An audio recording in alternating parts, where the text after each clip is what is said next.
I'm Rick Lifton, president of Rockefeller University, and I'm delighted to welcome all of you to the 68th Convocation of the university. It's really wonderful to see how many of you have gathered here in Casper Auditorium to celebrate the achievements of the graduating class of 2026.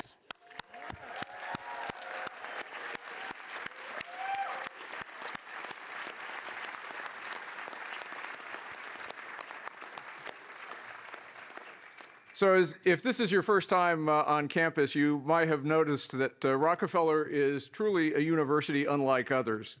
We don't have undergraduates, we don't have a law school, an English department, or sports team, although I gather our pickleball players are actually quite good. But what we do have is a singular focus, pioneering biomedical research. This clarity of mission, science for the benefit of humanity, has been our guiding credo and our greatest strength since our founding by John D. Rockefeller in 1901.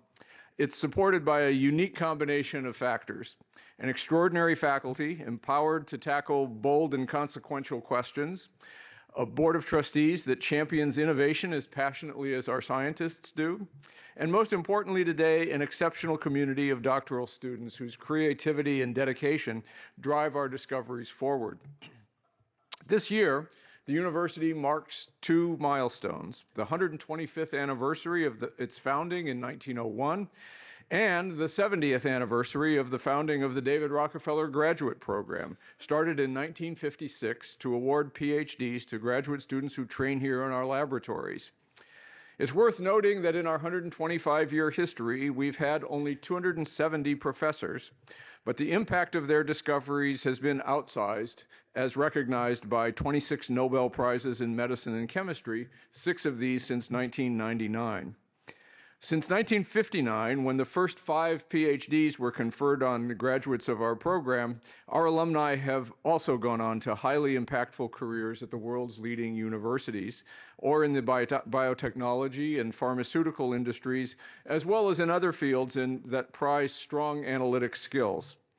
Today, we are immensely proud to be conferring the PhD degree upon 36 graduating students. This has been a truly exceptional group. They've been integral members of our community of scholars, and through their inspiration and hard work, they have become outstanding scientists in their own right. To our graduating students, each of you has overcome extraordinary challenges, tempered in the cauldron of the SARS-CoV-2 pandemic. 2/3 of you were here in March of 2020, when virtually overnight, New York City went from 1 case of COVID in a commuter from Westchester, with the New York City Health Department aware of no other cases, to abruptly closing the university as it became apparent that the corner of 68th and York Street, right here, was exploding as a national epicenter of the early months of the pandemic in the United States. All but 4 of our graduating students this year were here at that time, and all weathered the most challenging period before vaccines were available. But throughout, you have been immensely resilient, finding ways to apply science first to protect one another and our community from the virus, and then contributing to basic science to discover how the immune system responds to the virus and predicting how the virus would evolve, and contributing to tools at hand, including early therapeutics with convalescent plasma and development of effective broadly neutralizing antibodies, along with the development of novel antagonists of essential viral gene products. As we emerge from the grip of the pandemic, you return to your thesis projects with great vigor, and the university is immensely proud of your achievements, which we celebrate today. Again, our congratulations.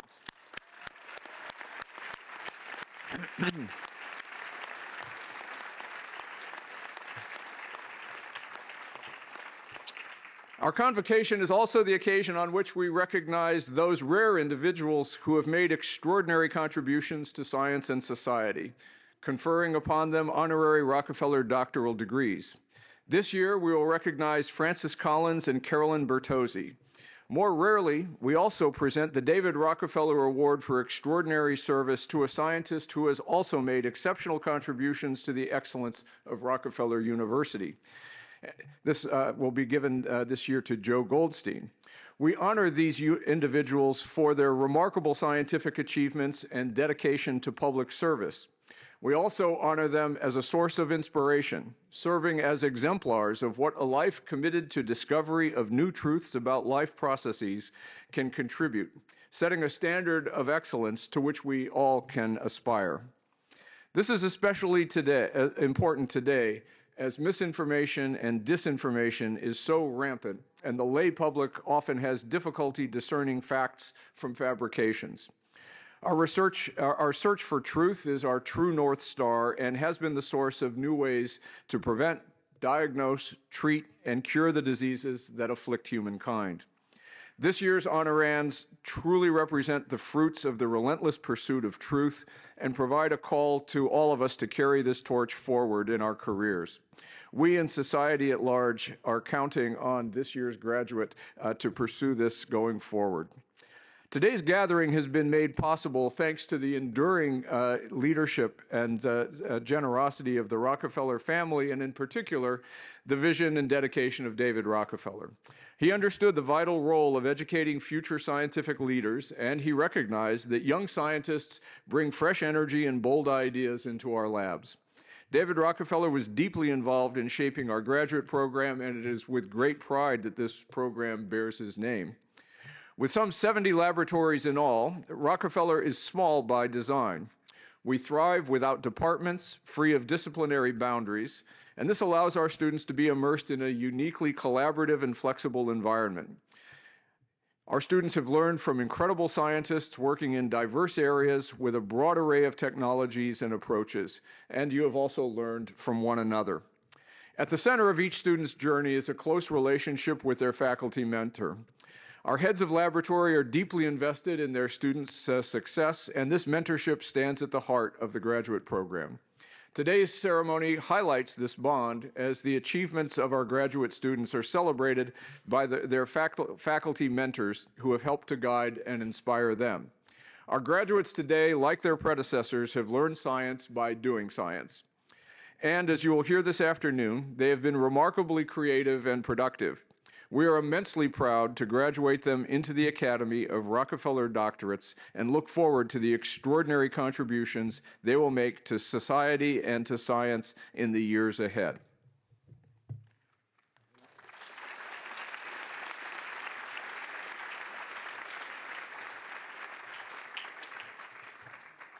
Good afternoon and welcome. My name is Tim Stearns, and I have the privilege of serving as the Dean of Graduate and Postgraduate Studies here at Rockefeller University. We have a unique tradition here at Rockefeller in which we focus this convocation ceremony on the graduating students. President Lifton, Chairman Ford, graduates, Rockefeller community, honored guests, I now give my formal assurance that these graduates have satisfied their obligations and are eligible to be conferred the degree of Doctor of Philosophy.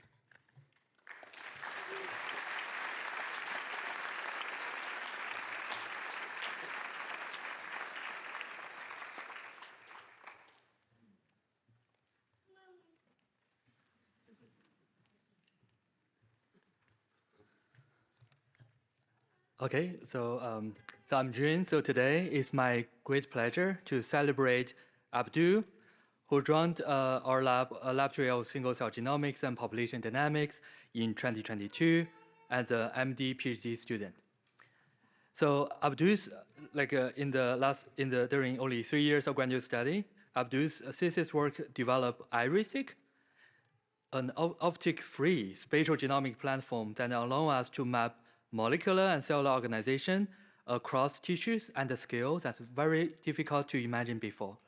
So instead of relying on imaging, Abdul's technology used sequencing to reconstruct spatial relationships across tens to millions or even more than 100 million individual cells, and to study their interactions across many cell types, across the entire organ or the entire organism. So this was not an easy project. It required Abdul to think across chemistry, genomics, computation, tissue biology, and disease. And it also requires real courage because there was no simple recipe to follow, and Abdul needed to build the path himself, one experiment and one analysis at a time. So what makes his work especially exciting is that it's not just a technology platform. So Abdul uses to study aging niches in the brain and to reveal how specific immune cells, including lymphocytes, can influence tissue homeostasis during the aging process. So in that sense, his work gave us a way to see not just where the cells are, but how they interact and regulate each other across the entire organ. And another thing here I still remember most, actually it's not about the research, it's the way Abdul works. He's creative, generous with his time, and always willing to help the people around him to understand the science better. So Abdul, we are very proud about what you have accomplished, and we are also excited to see how you will bring the same curiosity and generosity into the next stage of your medical and scientific training. Mr. President, Mr. Chairman, and honored guest, it's my pleasure to present to you Abdul.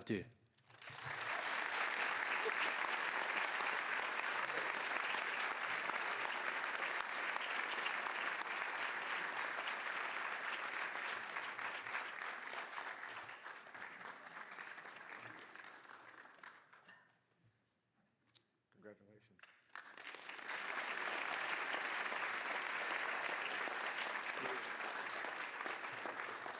Appreciate it. Thank you.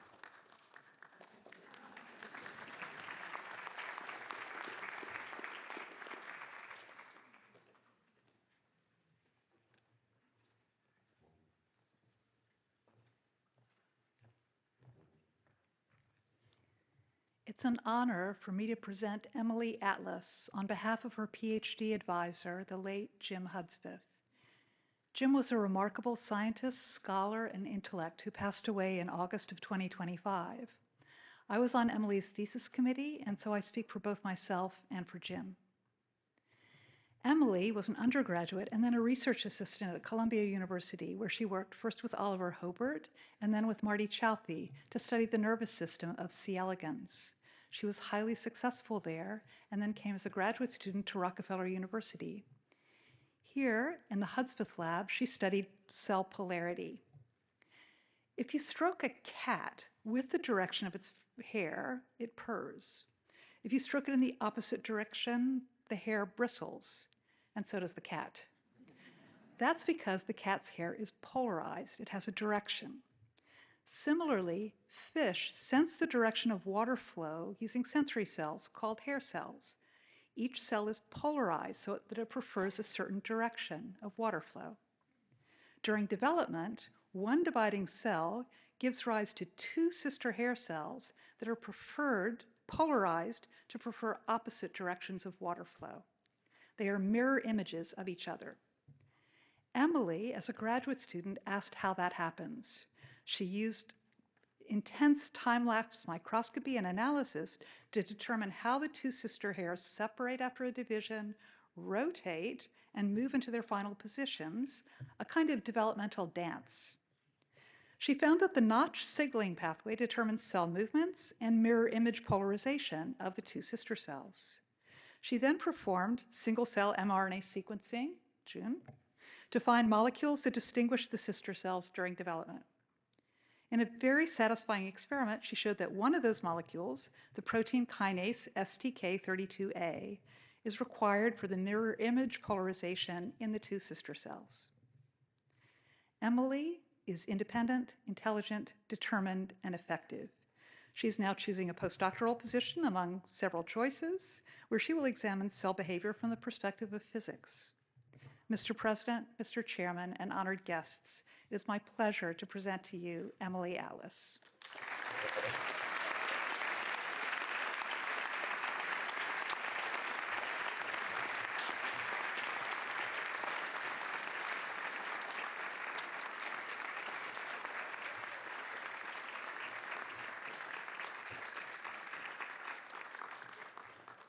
Congratulations.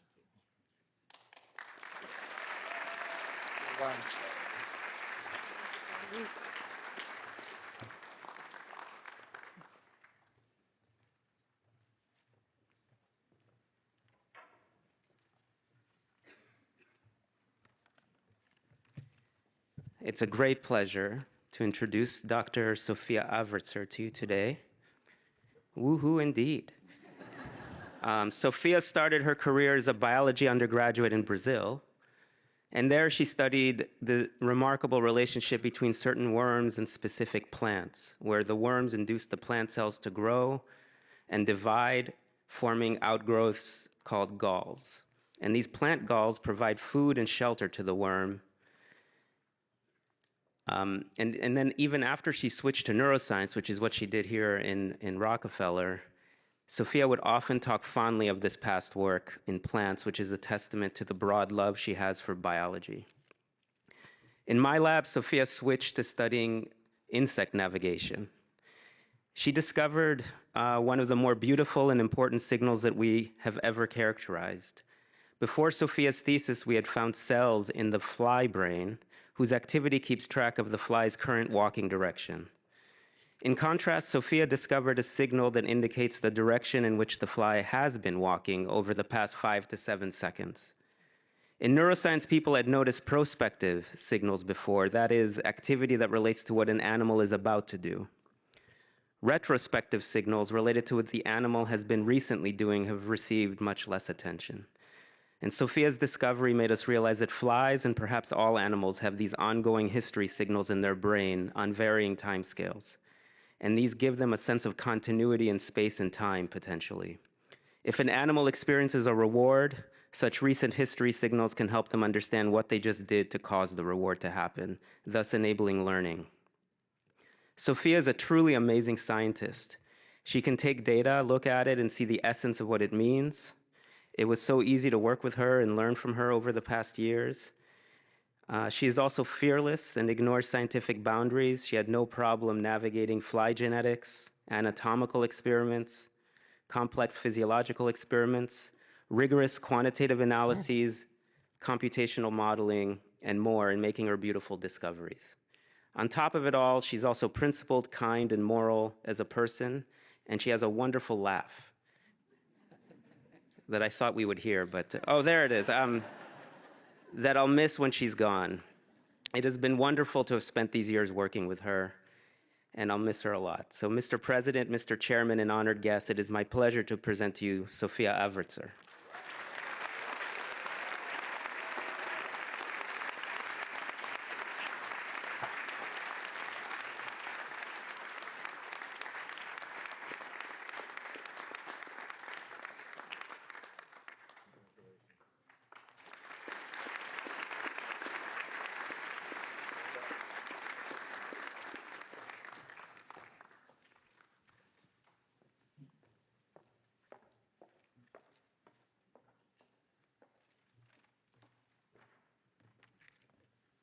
Good afternoon, everyone. Matthew Baffuto shares a collection of qualities typical of the very best Rockefeller students. He's highly intelligent, willing to break down experimental barriers to accomplish his goals, and confident that his experimental data will lead us to a deeper understanding of the subject at hand. He has one additional quality that I think serves him well and may come from his experience as a Division I long-distance runner. He's able to excel as an individual, while at the same time enjoying the successes that come from membership in a team. As we address increasingly more complex problems, I believe it is this attribute that allows our students to achieve true scientific leadership. Matt is studying Huntington's disease, a devastating and fatal malady whose most recognizable features are the irregular movements, the chorea, that accompany the disease. Upon entering the lab, he joined a small team trying to reveal the molecular events that drive onset and progression of this disease. The first studies coming from this effort revealed that there's a select group of neurons whose demise leads to these abnormal movements in HD patients, and that these neurons can't regulate their genome or its functions properly. But of the thousands of neuron types that are present in the human brain, the how and why these neurons were impacted remained unclear. Matt discovered both the reasons why certain cell types become unstable in the first phase of the disease, and also the destructive events that unfold in those cells as dysfunction emerges in the second step of pathogenesis. Although these data confirm features first discovered in HD model systems, they go well beyond those studies to delineate a detailed roadmap of the disease as it unfolds in the human brain. Importantly, they also identify two novel and innovative paths towards more effective therapy. Matt's ongoing studies are to see this through to the end, to generate the sufficient preclinical support for these new therapeutic initiatives so that they will receive the amount of funding required to move into the clinic. As I hope you can appreciate, Matt has run the first couple of miles on the path towards scientific leadership. I have no doubt that he will finish the race a winner. Mr. President, Mr. Chairman, and honored guests, it's my pleasure to present to you Matthew Bafuto.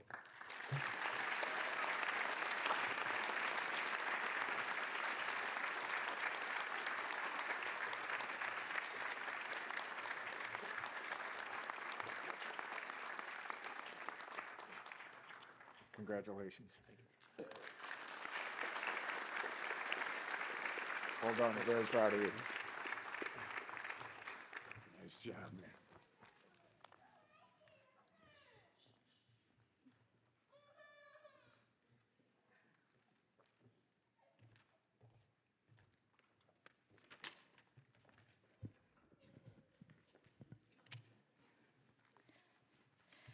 man. James Newton Brent.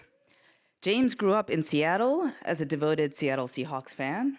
He did his undergraduate education at Lewis and Clark College and worked as an RA at Johns Hopkins prior to starting a PhD at the Rockefeller University.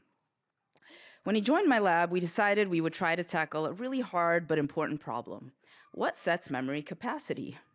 Working memory is a form of on-demand memory where you hold information long enough to complete a task, like remembering a phone number long enough to dial it. It's known that working memory is a limited capacity system. You might be able to remember a 7-digit phone number, but you might not be able to remember one that's 20 digits. And you might remember this for a few seconds until you dial it, but maybe not for several minutes. So what sets these limits on working memory capacity? James has spent the last 6 years identifying what I think is one of the first and most compelling mechanisms for how the brain sets and controls working memory duration. When James joined my lab back in 2020, we had performed a genetic screen to identify a gene, a brain receptor that's linked to working memory performance, but we didn't know how this receptor gets activated or how it functions. Through Herculean efforts spanning structural biology, native mass spectrometry, cell-based assays, in vivo imaging, and behavior, James ultimately arrived at a beautiful mechanism. He not only identified the small molecule that binds and activates the receptor, but he found that this releases a ramping molecular signal in the brain that times the duration of the memory on a trial-by-trial basis. So on trials where mice couldn't maintain the memory very long, they had a shorter timer. And on trials of extended memory duration, their timer was more persistent. Remarkably, James showed that he can artificially or pharmacologically prolong this timer, the signaling axis and the timer, and this was sufficient to control and extend working memory duration in mice, and this was also true in primates. Altogether, these results have profound implications for how working memory capacity is set and controlled in the brain, and how we may be able to improve working memory functions in conditions such as Alzheimer's or even natural aging. Needless to say, I'm so proud of James and his discoveries, but I have to say I've been even more humbled by his kindness and his insatiable curiosity. When my kids would come by and leave notes on his desk saying, "We didn't find you here. I hope you're not taking the day off," he would return and patiently write notes back to them. When everyone else in the lab would send me papers describing the latest advances in science, James would send me papers from the 1930s on how to train pigeons on memory tasks. And when the experiments were failing in the lab one after another, we would both discuss the importance of process over outcome.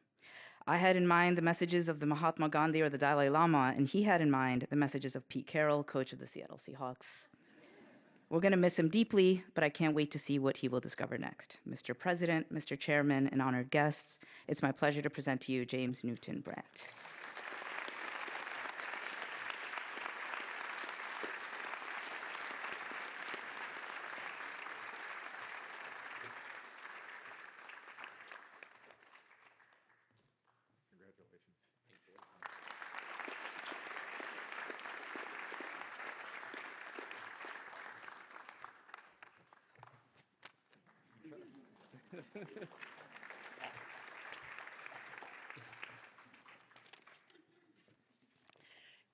Kayla Broughton joined the tri-institutional MD-PhD program driven by a fundamental question: how do cells safeguard the integrity of their genomes, and what happens when those mechanisms fail? She focused her work on RTF2, an essential protein that travels with the replication machinery that copies our genetic material before a cell divides. RTF2 has captivated our lab since we first described it nearly a decade ago, making it all the more rewarding to find a student who brought the same depth of curiosity and enthusiasm for this protein that I have always felt. Through a truly beautiful set of experiments, Kayla showed that RTF2 acts as a molecular anchor holding a critical protein called CHEK1 in exactly the right place. CHEK1 is an essential switch that controls whether a cell is ready to divide, and by keeping it tethered at the sites where DNA is being copied, RTF2 ensures that cells don't rush ahead and split before their DNA has been fully and accurately replicated. When RTF2 is absent, cells divide too early before the DNA is copied, causing their chromosomes to break. Beyond revealing this fundamental mechanism, Kayla's work carries real implications for cancer treatment. Drugs that target CHEK1 and its activator, ATR, are already entering clinical trials, and understanding exactly how these proteins work will help us use those drugs more effectively. Beyond her remarkable scientific achievements, Kayla has an extraordinary gift for building community, whether by organizing social events, supporting friends in need, or simply being unfailingly kind. She has been an outstanding mentor to undergraduates in the Gateway and SURF programs and to fellow graduate students during their rotations. She has been an exceptional colleague, someone I could always count on to go above and beyond.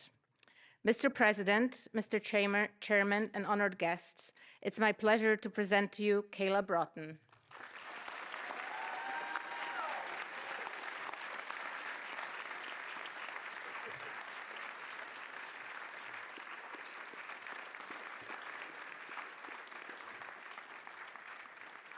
Congratulations. Well done.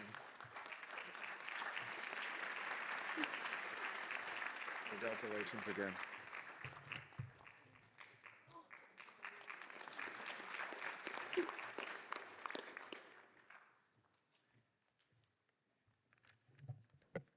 It is my pleasure to introduce Claire Cahill, this year's graduate spokesperson on behalf of Luciano Marfini, who cannot be here today. The following remarks are from Luciano. Claire graduated from University of Notre Dame in 2020 in chemistry, where she investigated Mycobacterium tuberculosis type 6 secretion. This research spiked her interest in microbiology on top of her major in chemistry. Claire rotated in the Marfini lab in the spring of 2021 and joined in the summer. Although you may have heard of it as a gene editing tool, CRISPR is an immune system that defends bacteria from a viral attack. Claire decided to study a very complex CRISPR system known as type 3, in which the recognition of the complementary nucleic acids of the invading virus by small RNA guides triggers the synthesis of cyclic nucleotides that bind and activate COF domain effectors. Claire joined forces with Pooja Majumdar from Dinshaw Patel's lab to characterize an unusual COF effector, which they named CAP1, that is embedded in the bacterial membrane. This paper describes how the binding of cyclic nucleotides to CAP1 opens a pore in the membrane to kill the infected cell and prevent the spread of the virus on the population. This is the first time that this mechanism is described and represents a very important discovery in the CRISPR field. Mr. President, Mr. Chairman, and honored guests, it's my pleasure to present to you Claire Cahill.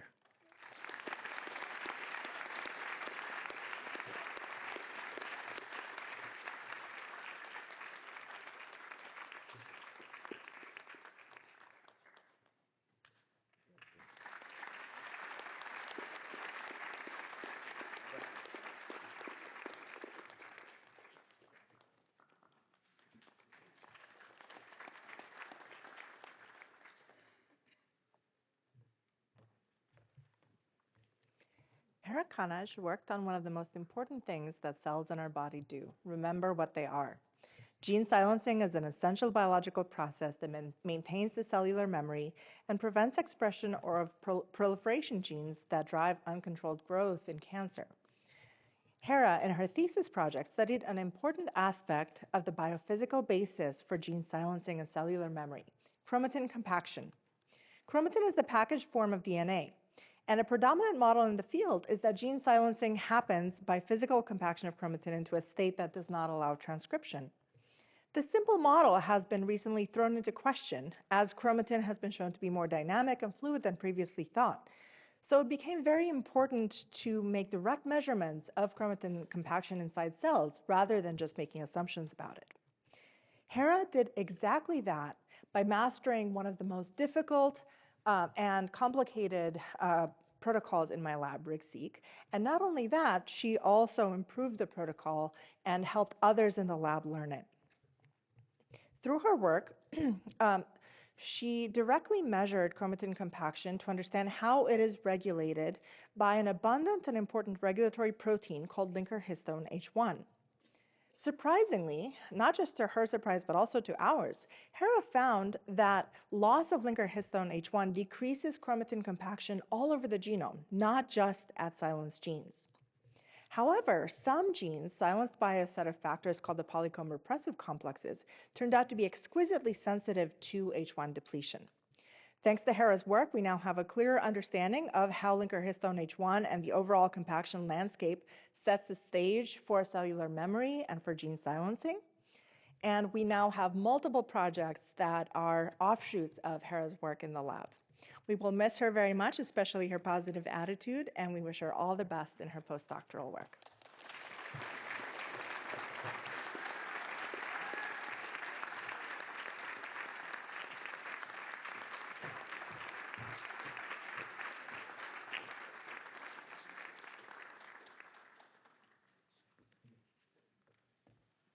Congratulations.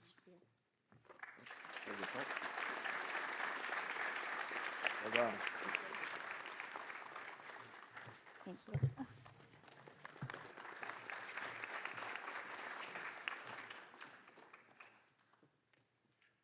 Good afternoon. It's my pleasure to present Melissa Cipolla. Missy, although you asked me to do a rap, I'm sorry, but in this too I will disappoint. So Melissa grew up in the New York area. She graduated magna cum laude from Columbia University, majoring in biology before joining Rockefeller University. For her thesis, she decided to work on the problem of how we develop antibodies to vaccine, and specifically how pre-existing antibodies can influence vaccine responses. To do so, she developed a system to measure the effects of antibodies on vaccines. And her experiments revealed that pre-existing antibodies can serve as a form of immune memory that enhances vaccine responses. Moreover, she was able to delineate the mechanism by which they do so, which involves the formation of immune complexes and their retention on specialized immune cells called follicular dendritic cells through specific receptors called Fc receptors. This fundamental understanding of immune enhancement by antibodies can be used to optimize vaccination protocols, especially for difficult vaccine targets like HIV, for example, or malaria. Melissa is the 35th graduate student that I have had the pleasure to mentor, and she stands out for her exceptional ability to do rigorous science and to communicate it with creativity, warmth, and personality. Her energy and ability to brighten a room is a unique quality, and her spirit enabled her to build collaborative relationships within the lab and with other labs at Rockefeller that have enriched our science. So Missy, as she likes to be known, arrived in the lab with incredible intelligence and spirit, which I know will continue to serve her well as she faces new challenges. I'm looking forward to cheering for her many coming successes. Mr. President or President Lifton, as Chairman Ford, honored guests, it's a pleasure to present Melissa Cipolla for her Ph.D.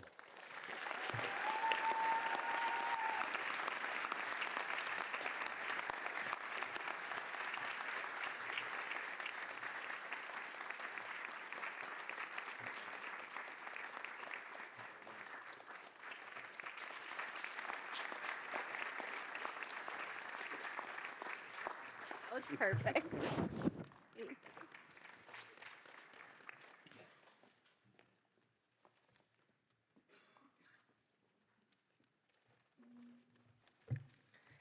Hello, everyone.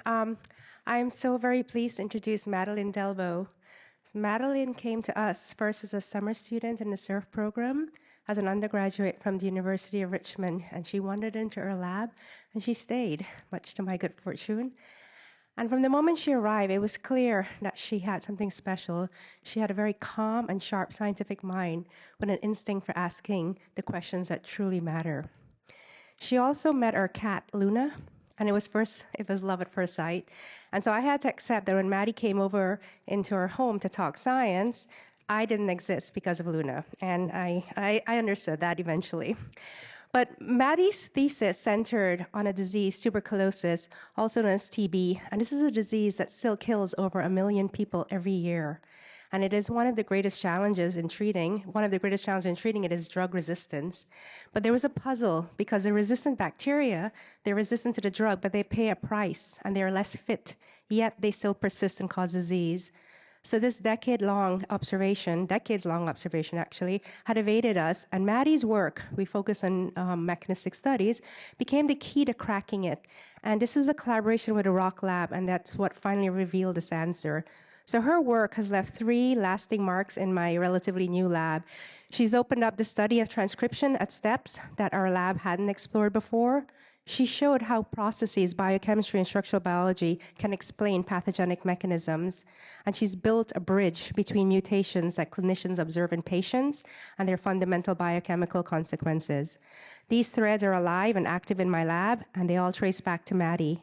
I don't say this lightly. Her work has been pioneering and profound.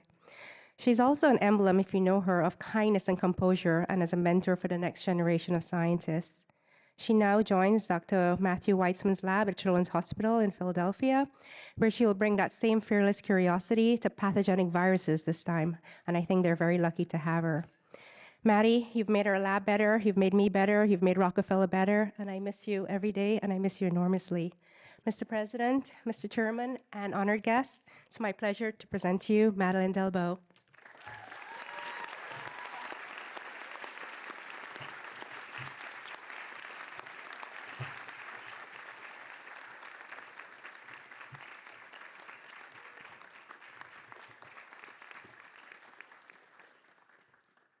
Congratulations.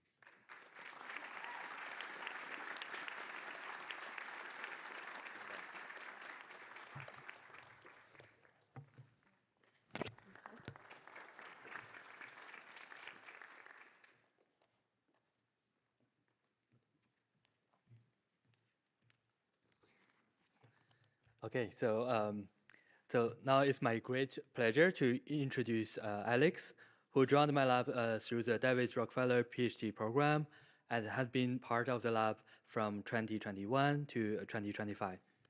So Alex is a kind of scientist who helps turn large and complicated data into biological insight. So in our field, in genomic field, we can generate measurements across many cells, many samples, and many disease conditions. But large data by itself is not enough. So someone has to ask the right question, design the right analysis, and understand what the result really means. And Alex had always brought this kind of judgment into his work. So one major part of Alex's PhD was to understand how anti-aging interventions, such as caloric restriction, remodel cell population change dynamics in the mammalian brain.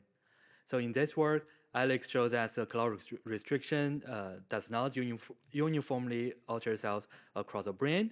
Instead, it affects specific cell type and molecular programs, including changes related to reactive glial state and neurogenesis. And meanwhile, Alex also led the development of GaltaSky, a high-throughput single-cell technology designed to link genetic variants with cellular dynamics and single-cell resolution across each cell, hundreds of thousands to even millions of cells. And he applied this approach to human glioma samples, identify the genetic changes and drive cancer cell expansion in the human brain. And in addition to research, what I have appreciated most about Alex is his scientific rigor, He's careful, independent, honest with data, and always works as a great citizen and ready to help others around him. And I just know that he also initiated a nonprofit organization called Second Century Foundation to advance science in aging research. And we are very proud of what you have done, what you have accomplished, Alex, and we are also excited to see how you will carry this combination of computational depth, biological curiosity, and generosity into the next phase of your career. So, Mr. President, Mr. Chairman, and honored guest, it's my pleasure to present to you Alex Epstein.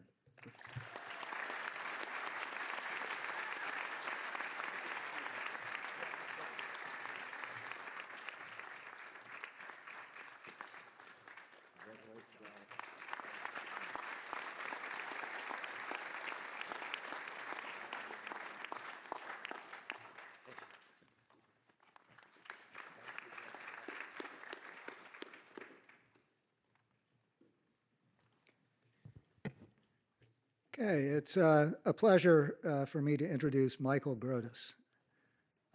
Michael's path to Rockefeller is a testament to the idea that scientific passion is often discovered rather than ordained. Growing up in Michigan, Michael was a fixture on the ice, skating and playing hockey almost as soon as he could walk. For a long time, he preferred the rink to the classroom, but his eventual conversion to academia was decisive. He graduated magna cum laude from Western Michigan University's Lee Honors College, where he first cut his teeth on microbial genetics and epidemiology, investigating everything from oil spill contaminants to public health trends. His focus sharpened into a mission during the 2013 to 2016 Ebola outbreak. Moved by the lack of antiviral countermeasures and the fragility of global health infrastructure, Michael transitioned to Columbia University to earn a Master's of Public Health in Biostatistics and Epidemiology. And it was there that Michael became a really true hybrid scientist, merging data science with bench virology. He worked at the Center for Infection and Immunity on the USAID PREDICT project, specifically related to Ebola surveillance and host pathogen interactions. When Michael joined Rockefeller and settled in our lab in 2019, he applied his varied background and skill to set a new fundamental challenge. Cells harbor the machinery needed for virus growth, and one way of blocking virus replication is to alter or eliminate cellular functions needed by viruses. Before and during COVID-19 pandemic, we identified a host protein called TMEM41B that was critical for replication of two very different virus families, including the coronaviruses like SARS-CoV-2 and the orthoflaviviruses like Zika, West Nile, and dengue viruses. And while this makes TMEM41B an attractive target for antiviral development, there's an obvious hitch. Can we find a way to stop the virus without harming the host? To tackle this challenge, Michael engineered a novel genetic platform to systematically test every possible amino acid of TMEM41B for its effect on virus replication. This powerful approach is allowing him to identify TMEM41B determinants that maintain its cellular roles while slamming the door on virus replication. If so, it may be possible to identify small molecule drugs that selectively target and block the virus-enabling TMEM41B determinant. Michael's clear vision, his creativity in the face of roadblocks, his hard work, and unrelenting rigor have made this project possible, not to mention his data analysis skills that have helped many others in the lab. His journey from the hockey rinks of Michigan to the cutting edge of genomic engineering reflects a decade of dedication to science and pandemic prevention. I think a bright future lies ahead, and I can't wait to see it unfold. Mr. President, Mr. Chairman, and honored guests, it's my pleasure to present to you Michael Grotus.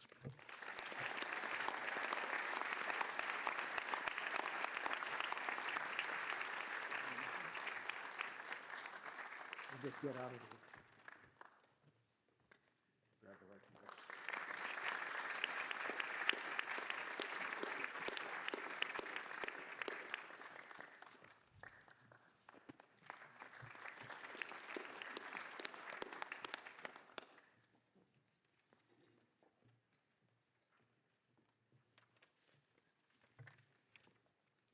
Iram Basak Ishi. Throughout my career, I've had the pleasure to mentor a host of students from around the world. They've taught me the curiosity and the passion for knowledge and research are not just the privilege of one nation or one place, but have deep roots that can spring everywhere on our planet. Iram Ishki came from her native country, Turkey, to Rockefeller University just before the pandemic. In Istanbul, Iram had majored in molecular biology, genetics, and chemistry at Boğaziçi University. Sorry, Turkish is not one of my strengths. After acquiring her bachelor's degree, Iram was accepted as an intern in the Laboratory of Molecular Biology at the University of Cambridge in the UK, where she began working on mammalian tissue stem cells marked by the expression of a particular protein in what is called the Wnt signaling pathway. In Iram's application to Rockefeller, she wrote, "My dream is to contribute to science and shape the world we live in by seeking answers for the mysteries in the field of molecular biology. This is how I choose to help others." In my laboratory, Iram took on a challenging project, namely to tackle how the developing mouse embryo manages to cope with the oxygen-starved environment of the womb and prepare itself for that first breath of fresh air and its first encounter with a myriad of microbes that are soon to take up residence on the body's surface. Studying the skin, Iram discovered that in the hypoxic environment of the womb, the epidermal cells that make and protect our body's surface generate a potentially toxic byproduct called 2-HG. They survive by enzymatically converting this molecule to a beneficial metabolite called alpha-ketoglutarate. Iram discovered that if the skin cells lack this clearance capacity, then 2-HG accumulates and causes tissue damage. By having the pathway, the stem cells generate a healthy skin, ready and raring to confront life on the outside. So Iram, it's been a pleasure to watch you mature into the scientist that now places you on track to venture into the next phase of your life, which will be postdoctoral studies in Europe. I wish you the very best for what I'm sure will be a very exciting future for you. Mr. President, Mr. Chairman, and honored guests, it's my pleasure to present to you Iram Ishki.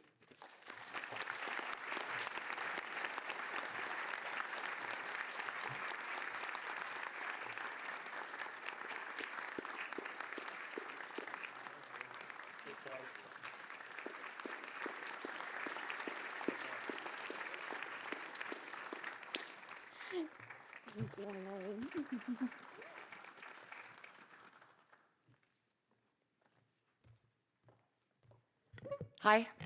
Priyanka Lankiani, who hails from India, is a remarkable population geneticist and bioinformatician. Priyanka started her rotation in the lab on January 13th, 2020. Sounds like a normal date, right? And was making great progress at the bench when the world suddenly stopped and we were all sent home for many months with no access to the lab during the COVID-19 pandemic. Rather than spending these dark days watching reality TV, although she may have been doing that, Priyanka taught herself bioinformatics at home and pivoted to a new interest. Where do new genes come from? Mosquitoes have been evolving for hundreds of millions of years and have become highly effective at one thing: reproduction. Female mosquitoes must solve a complicated biological challenge. They need to mate successfully, find a blood meal, you, mature their eggs, and ensure that fertilization occurs at exactly the right moment. How these events are coordinated remains one of the great mysteries of mosquito biology. For her Ph.D. thesis, Priyanka tackled this question by studying two extraordinarily unusual twin genes with the whimsical names Tweedledee and Tweedledum. These genes are found only in mosquitoes and have evolved so rapidly that they bear little resemblance to each other, even among closely related mosquito species. Such genes are often dismissed as evolutionary curiosities. Priyanka suspected they might be hiding something important. She discovered that these genes are active only in specialized reproductive tissues in both male and female mosquitoes. Using comparative genomics, evolutionary analysis, and CRISPR-Cas9 genome engineering, she systematically dissected their function. The results were striking. When Tweedledee was disrupted, female mosquitoes appeared healthy and produced normal eggs. However, those eggs almost never became fertilized. The defect was not caused by the male nor by environmental conditions. Instead, Tweedledee acts within the female reproductive system itself to ensure successful fertilization, the essential first step in creating a new life. This work reveals that recently evolved genes can take on fundamental biological functions and become indispensable for reproduction. Through patience, rigor, creativity, and persistence, Priyanka transformed an obscure observation into a major discovery about one of life's most important processes. She capitalized on her sophisticated bioinformatics skills acquired during the dark days at the beginning of her Ph.D. and was recruited as a bioinformatics specialist in the laboratory of HHMI Freeman Rabowski scholar Chris Brown across the street at Memorial Sloan Kettering, where she studies the emergence of the immune system early in life. We are so proud of you, Priyanka, Mr. President, Mr. Chairman, and honored guests. It is my pleasure to present to you Dr. Priyanka Lakiani.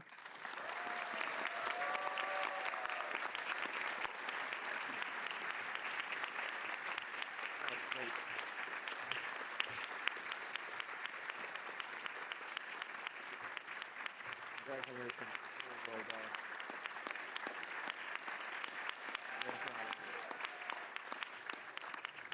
One, two, three. You did it. Congrats.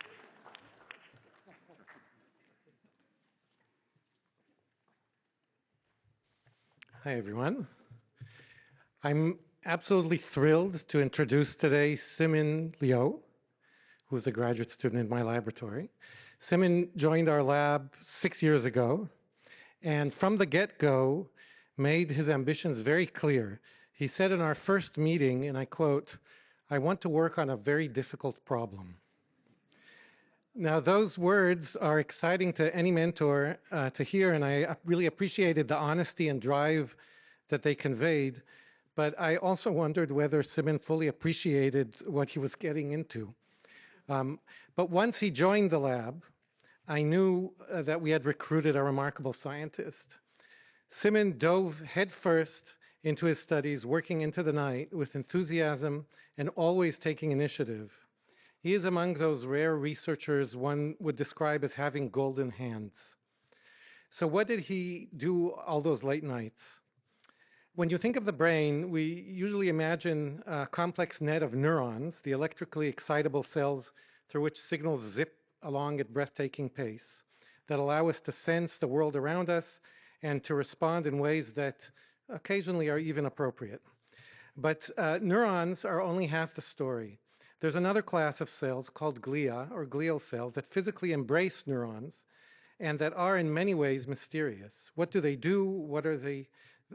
Why are they there? And how do they come to be? These are the kinds of difficult problems Simin signed up for, and he delivered. Simin tackled the question of how glial cells, specifically astrocytes, acquire their identity during development. Turning to the roundworm C. elegans, he deployed a powerful lineage-restricted single-cell RNA sequencing strategy he pioneered to generate a high-resolution transcriptional map of early glia development.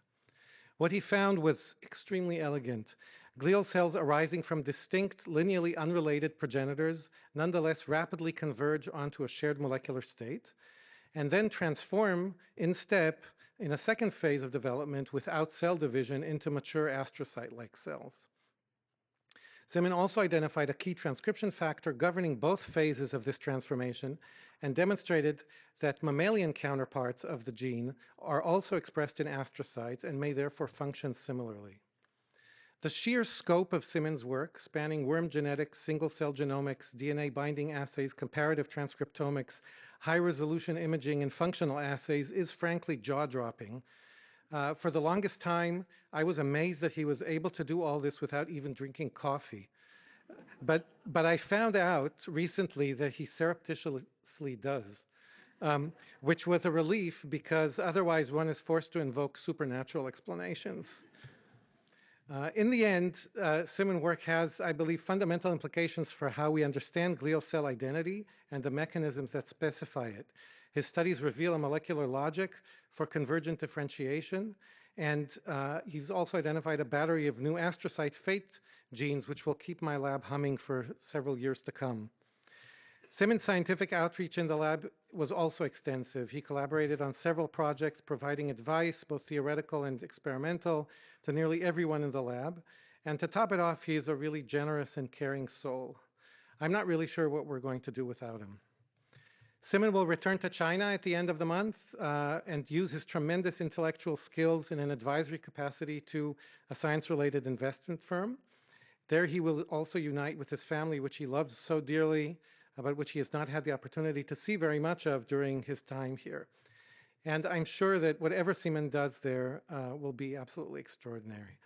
Mr. President, Mr. Chairman, and honored guests, it's my pleasure to present to you Simon Liu.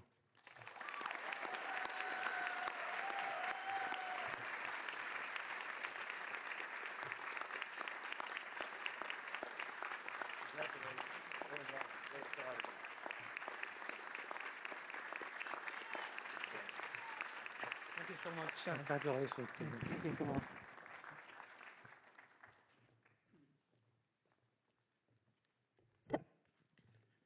Good afternoon, everyone. Today, I have the privilege of introducing Yu-Yang Liu.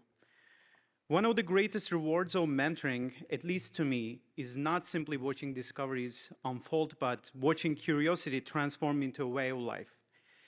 And Yu-Yang Liu possesses this unique ability to become fascinated by a question for its own sake, and then pursue it with remarkable creativity, rigor, and persistence. Yu-Yang came to Rockefeller from Yale University, where he completed his undergraduate studies in biology. During his graduate work in my laboratory, he uncovered how mitochondria, the powerhouse organelles within our cells, maintain their major antioxidant molecule called glutathione, revealing one of the first nutrient-sensing mechanisms operating within an organelle. This work showed that the homeostatic feedback loops that we often think at the cellular level also exist within subcellular compartments, and ultimately provided unexpected insights into red cell biology and cancer metastases. But this was not enough for Yu-Yang. Frustrated by the limitations of conventional mammalian genetic screens, he went on to develop a powerful new technology that combines genetics and biochemistry, creating opportunities to answer long-standing biological questions that had remained inaccessible to traditional approaches. Yet what I will remember most about Yu-Yang is not one of these particular discoveries. The very best scientists elevate everyone around them. Their enthusiasm makes science more exciting, their creativity expands what seems possible, and their curiosity becomes contagious.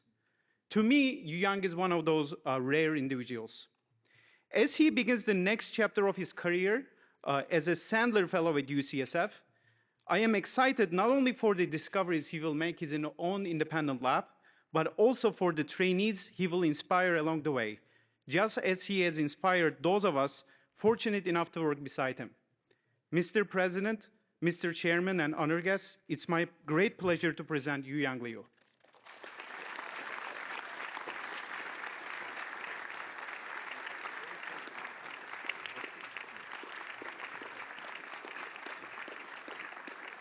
Congratulations. Thank you. Really well done. Here, take this. This is for you. There you go.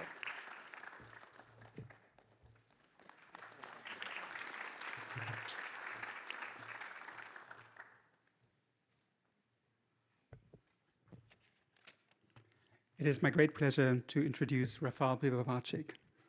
If there's one word that just best describes Rafał, it is grit.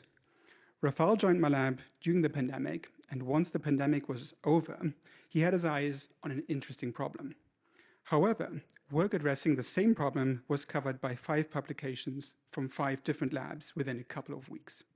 This didn't deter Rafal, and he immediately conceived a new project to address a fundamental question in the field. How is the assembly of ribosomes, the molecular machines that generate proteins on all of our cells, initiated? Through a series of rigorous experiments and overcoming numerous obstacles, Rafal was able to single-handedly visualize and mechanistically explain how this initiation process works at an atomic level. During the last 5 years, it has been truly inspiring to see Rafal not taking regular paths to discovery, but instead making his own. And just like that, he has tackled each and every hurdle, of which there were plenty for his discoveries. In the lab, we've really come to appreciate Rafal's grit, his scientific rigor and advice, and he has been a wonderful colleague. All of this has made all of our science better. It has been a privilege to mentor Rafal during this time, and I'm thrilled to see where his grit will take him next. Mr. President, Mr. Chairman, and honored guest, it is my pleasure to present to you Rafal Pivovarczyk.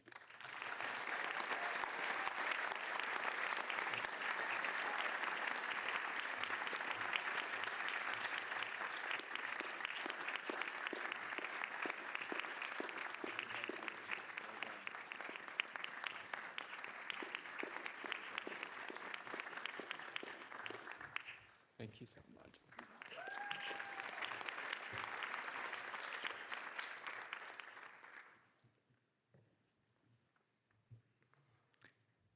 Cameron Roberts. It's my sort of real pleasure to present Cameron Roberts, or Cam, for Luciano Marafini. Cameron graduated from Reeds College in 2019 and joined the Rockefeller Ph.D. program in the fall of 2021. She rotated in the Marafini lab during the winter of 2022 and joined shortly thereafter. Cameron worked on 2 projects that investigated how viruses of bacteria, known as bacteriophages, trigger the synthesis of cyclic oligonucleotide signals that activate the immune defenses of these unicellular organisms. Cyclic oligonucleotide signals are produced by enzymes called cyclases that need to recognize the presence of a virus, activate immune effectors that kill the infected cell and the virus that they carry. In the first project, Cameron worked with Dalton Bond to find the cyclase of the CBAS defense system, the cyclic oligonucleotide-based anti-phage signaling system. Recognizes a viral RNA of otherwise unknown function, which they name CAB RNA, to activate the production of cyclic oligonucleotides. In the second project, Cameron worked with Chloe Fishman to study the Thuris defense system and found that the major capsid protein of the bacteriophage produced in high quantities during infection to generate particles that hold the genome of the virus activates the cyclases. So it's been a real pleasure for me as a member of our committee to witness sort of Cam's progress. I think she has a bright future ahead. She's currently a postdoc across the street at Memorial Sloan Kettering. So, Mr. President, Mr. Chairman, and honored guests, it's my great pleasure to present to you Cameron Roberts.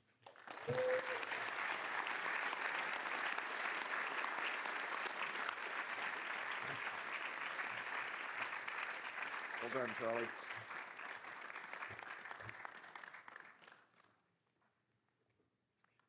Congratulations. Well done. Very proud of you.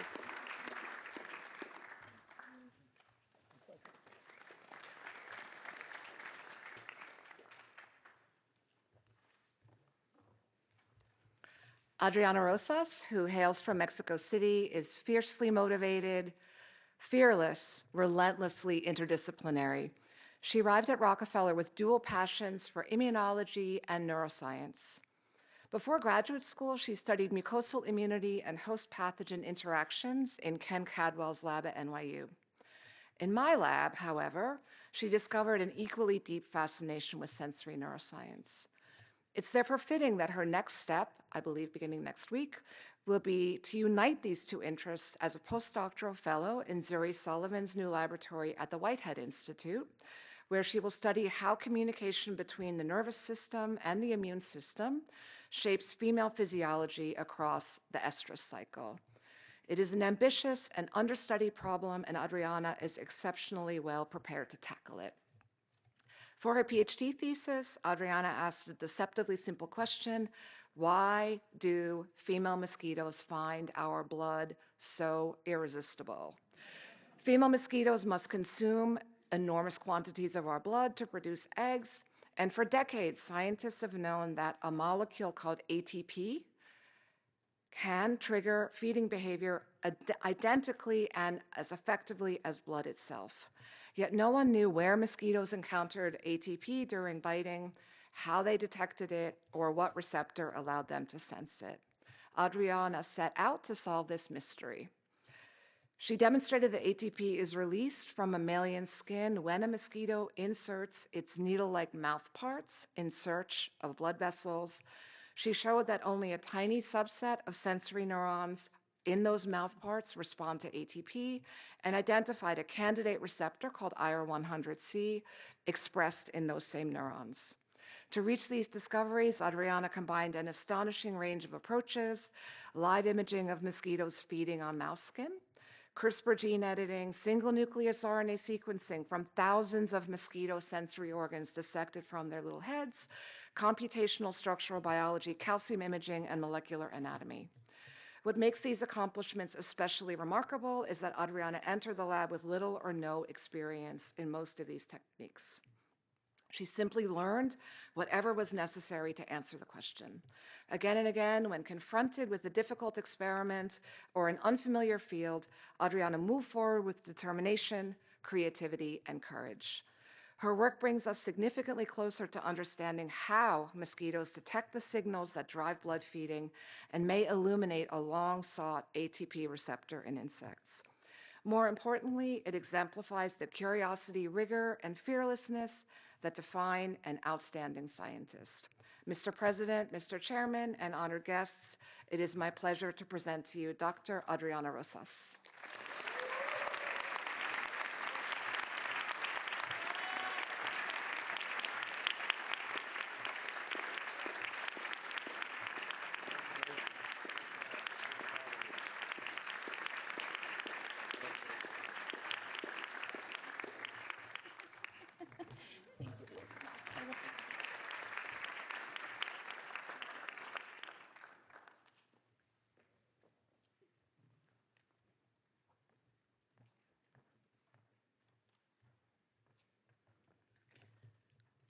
I'm honored to introduce Rohan Roy on behalf of his PhD advisor, our late colleague, Dr. Jim Hudspeth. I was on Rohan's thesis committee, so I speak for both myself and for Jim. Rohan is a student in the Tri-Institutional MD-PhD program. He grew up in Connecticut and went to college at Cornell University in Ithaca, where he majored in biomedical engineering and received a master's in engineering. As you can see, this is someone who likes to have a lot of degrees. In the Hudspeth lab, Rohan studied nerve regeneration after injury.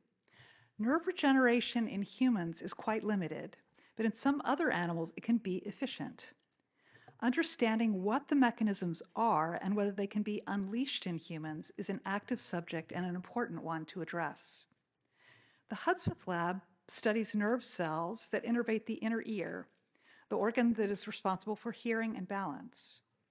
In the fish, which Rohan studied, there are related sensory organs arrayed along the body. In the fish, if the nerve is cut, it can regenerate to those sensory organs. Rohan's thesis work was a rigorous experimental analysis of the regeneration process. He developed an in vivo imaging system where he could determine how nerves regrew using elegant strategies to distinguish among different neurons, their tightly bundled processes, and the different cells in the target areas. He found that regenerating nerves followed similar routes to the target that they had followed during development, but also had important differences in their steering compared to the initial developmental trajectories. Recognizing regeneration as a separate biological process, not just a repeat of development, is a clarifying framework for future study. It can inspire informed strategies for encouraging nerve regeneration after injury, something that was long thought to be impossible, but now is beginning to seem plausible even in humans. When we train physician scientists, we hope that they can see the path to medical advances years in advance and begin to pioneer it, and that is what Rohan is doing. Jim Hudspeth admired Rohan for being goal-directed and intelligent, independent, experimentally skilled, and dedicated to medicine. Rohan, who is also a newlywed, is now completing the MD part of his degree at Weill Cornell Medical School. Mr. President, Mr. Chairman, honored guests, it is my pleasure to present to you Rohan Roy.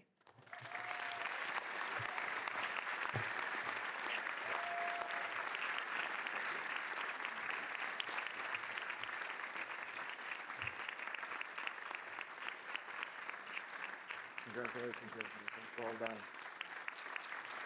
Very proud of you. Good luck. Thank you so much. Thank you.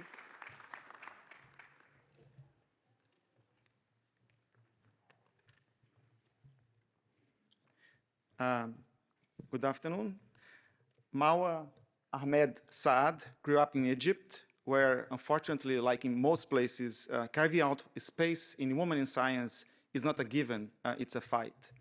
She was part of the very first entering class of the Mahdi STEM School for Girls, a boarding school built on the idea that young women deserve serious scientific training. That school shaped Mawa.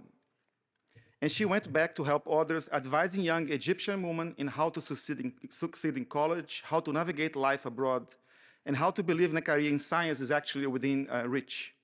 She earned a US aid scholarship for women in STEM, yes, the same US aid that is nearly extinct. Completed her undergrad degree in biochemistry in Western Michigan University with a perfect 4.0 GPA, and then went to MIT before joining Rockefeller, where she spent the last 7 years doing really one of the most exciting science in our lab.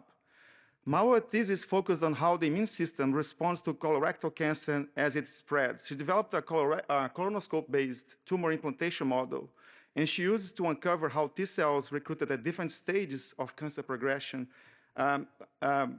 revealing how the immune system landscape shifts as tumor grows, and whether this can be modulated. She found, for example, that highly metastatic tumors induce an early immune landscape that's very different than non-metastatic colorectal cancer. But Mawa is much more than her science. She is someone who shows up for her colleagues, for her community, for people with no power who need someone to speak up. She has never looked away from injustice, from apartheid, from genocide, a quality that feels increasingly rare as the world seems to watch in silence. What she has built in the lab and will continue building in the world will carry much beyond this room.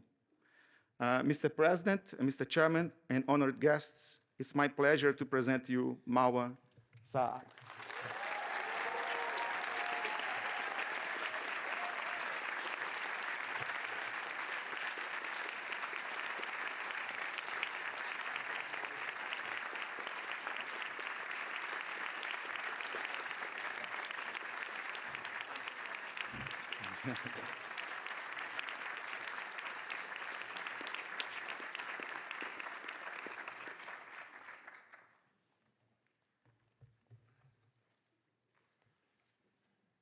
Good afternoon.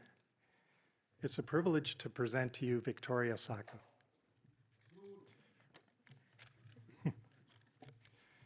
Tori grew up in New Jersey and earned 2 separate degrees from Providence College in 4 years, a BS in biology and a BA in psychology with a major in neuroscience. But Tori was drawn to chemical biology, and by the time she joined our lab in 2021, she had already had experience with self-propargylating bioorthogonal chemistry reactions. And just for a quick chemistry review, a propargyl group is a 3-carbon chain with a carbon-carbon triple bond. And I dare to say that Professor Bertozzi already knew that. For her thesis research, Tori advanced an innovative drug discovery project to target a cell surface receptor that causes a common eye cancer called uveal melanoma. The molecular culprit in some uveal melanomas is a mutant receptor for a group of potent endogenous pro-inflammatory lipids. The oncoreceptor, called cis-LTR2, is permanently activated by the mutation. It can't be turned off, not by normal cellular mechanisms and not by drugs, at least so far.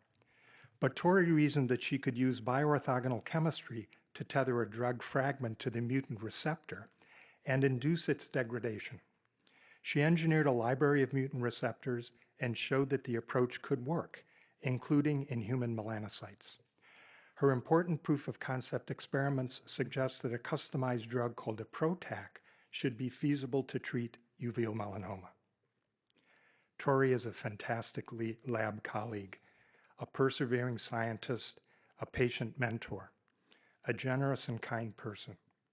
She holds the lab record for the most summer interns and rotation students mentored during her time in the lab. Tori will move to the Philadelphia area for a position in the biopharma industry. President Lifton, Chairman Ford, and honored guests, it is my privilege to present to you Victoria Saka.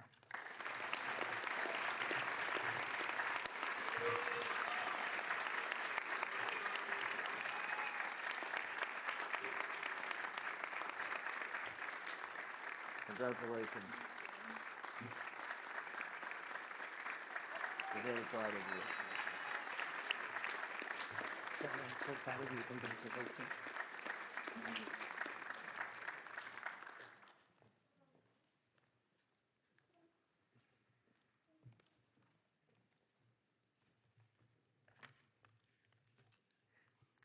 Sairaj Munawar Sajath. At Rockefeller University, I've had the pleasure to mentor truly special young scientists through their graduate education. From the start, Raj has shined as a rising star. When I met Raj, he was a finishing undergraduate student at Columbia University, where he majored in biology and graduated with a near-perfect grade point average. He received near-perfect scores on his graduate record exams in all categories, including verbal.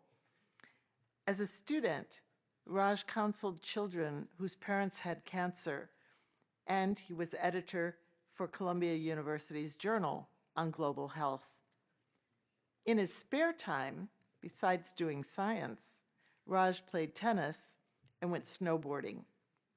So while at Columbia, Raj worked with Professor Kong Leum to understand how the stem cells that make all of the immune cells of our body become stimulated by a cancer to make particular immune cells that can fight against the cancer. Raj also worked briefly with Jean-Laurent Casanova at Rockefeller to understand how mutations in a key immune cell transcription factor lead to immunodeficiency in patients. So I was delighted when Raj chose to rotate in my laboratory, and just after joining, the pandemic hit and Rockefeller closed down. During this time, as you've heard, many of our students, like Raj, took advantage of the bioinformatics online courses to our students, and when Rockefeller reopened its doors, Raj delved into his thesis research. My laboratory had just discovered that the adult stem cells of our body that reside nearly in all tissues react to acute inflammation, and they catalog memories of that experience. Raj participated in working out the mechanisms involved. He also discovered that some of these memories can sit dormant for an entire lifetime, only to be unleashed after a new infection or injury. Why do our tissues have such memories? Learning from past experiences help future wounds to heal faster, help infections to be cleared more efficiently. But memories can also have maladaptive consequences, including chronic inflammation and cancer. Raj's seminal contributions were recognized by two of the most important papers coming from my lab on this topic.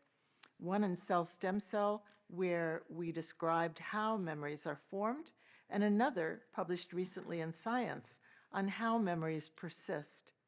He defended his thesis in April, and he's now going through and working this summer on finishing one last story and also writing a review before he's going to transition this September to Michael Fischbach's lab at Stanford University. There, Raj plans to tackle how microbes can live happily in our throats and what happens when they misbehave. So Raj, it's been a pleasure mentoring you throughout your PhD studies. I've learned as much from you as you've learned from me, and I know you're going to thrive in your next endeavor. You've excelled at everything you do, and your science has been as dazzling as your collegiality and service to the broader community around you. I wish you the very best for what I'm sure is going to be an exciting future for you. Mr. President, Mr. Chairman, and honored guests, it's my pleasure to present to you Suraj Sajja.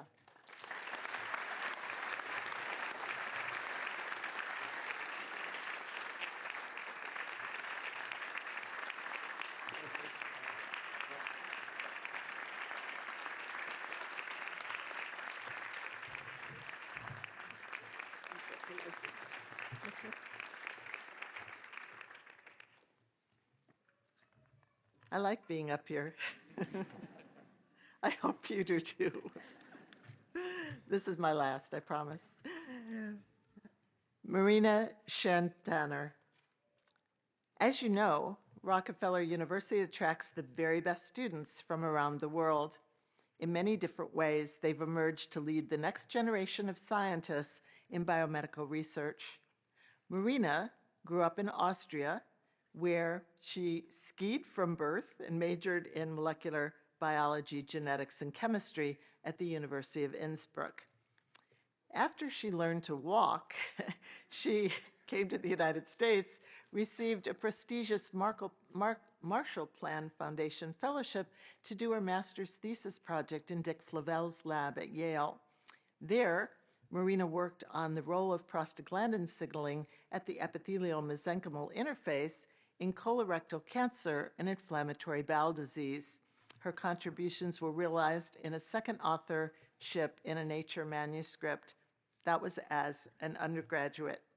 Like many of our graduate students this year who are graduating, Marina began at Rockefeller in the fall of 2019 and joined my laboratory just before the pandemic and the university had closed. And like many of our students, we have this fantastic biomedical bioinformatics courses that are offered online. And that really, I think, was a savior for many of the students that are graduating this year. Marina learned to analyze the data she was obtaining on a spatial map of the program of gene expression across every single cell in the small and large intestine. I'm going to spare you most of the details, but focusing on a particular part of the intestine called the crypt, which harbors the stem cells that are rejuvenating and repairing the intestine. Marina and her coworkers discovered not only a new component of the crypt, but also new signaling molecules that keep the stem cells fit and healthy throughout life. She was the first author on a beautiful cell stem cell manuscript reporting these findings. Marina's second study, which she's now working on this summer, is to delve deeper into how the stem cells of the skin and the intestine communicate with the immune system to guard against infection. Maria's been coupling her passion for research with the true gift of creative and scientific writing. Her thesis committee unanimously encouraged Marina to incorporate her thesis into a review article, so she's doing that too this summer. This kind of energy and drive is not unusual for Marina. I've come to realize that it's a natural part of who she is and why she has been so successful. This fall, she's going to be continuing her research interest in immune tissue crosstalk, this time from the perspective of immune cells as she transitions to Sasha Rudensky's laboratory at Sloan Kettering for her postdoctoral studies. So Marina, it's been a pleasure mentoring you throughout your PhD studies. You've held true to your passion and goals throughout the time I've known you. You've excelled at everything you do, and I wish you the very best wishes for what I'm sure is going to be an exciting future for you. Mr. President, Mr. Chairman, and honored guests, it's my pleasure to present to you Marina Schurnthaler.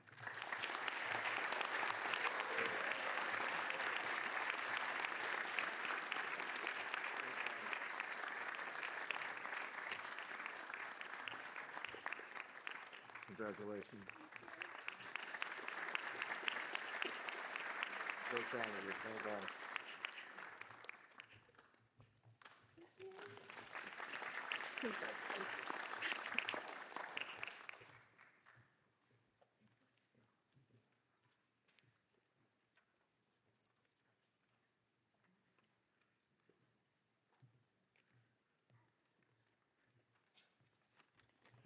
So Gabriel Small was co-mentored by myself and my colleague Elizabeth Campbell.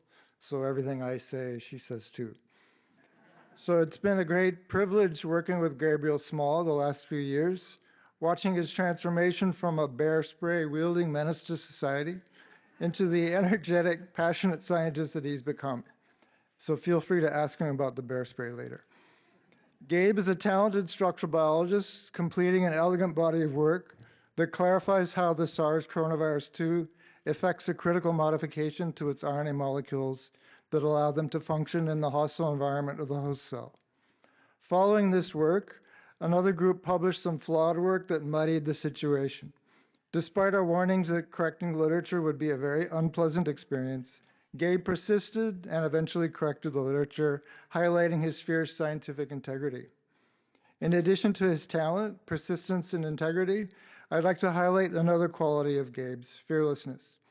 After completion of the aforementioned work, talking to him about new projects to undertake in his remaining time in the lab was like talking to a crazed mountaineer about their next summit.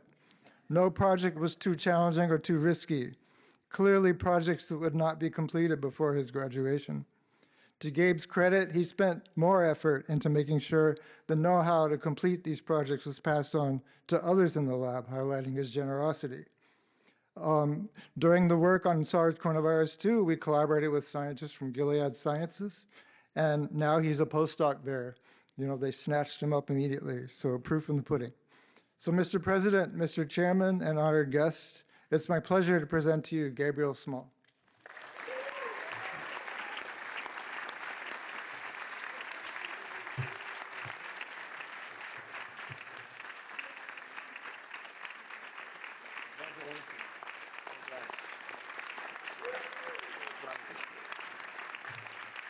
Thanks, Seth.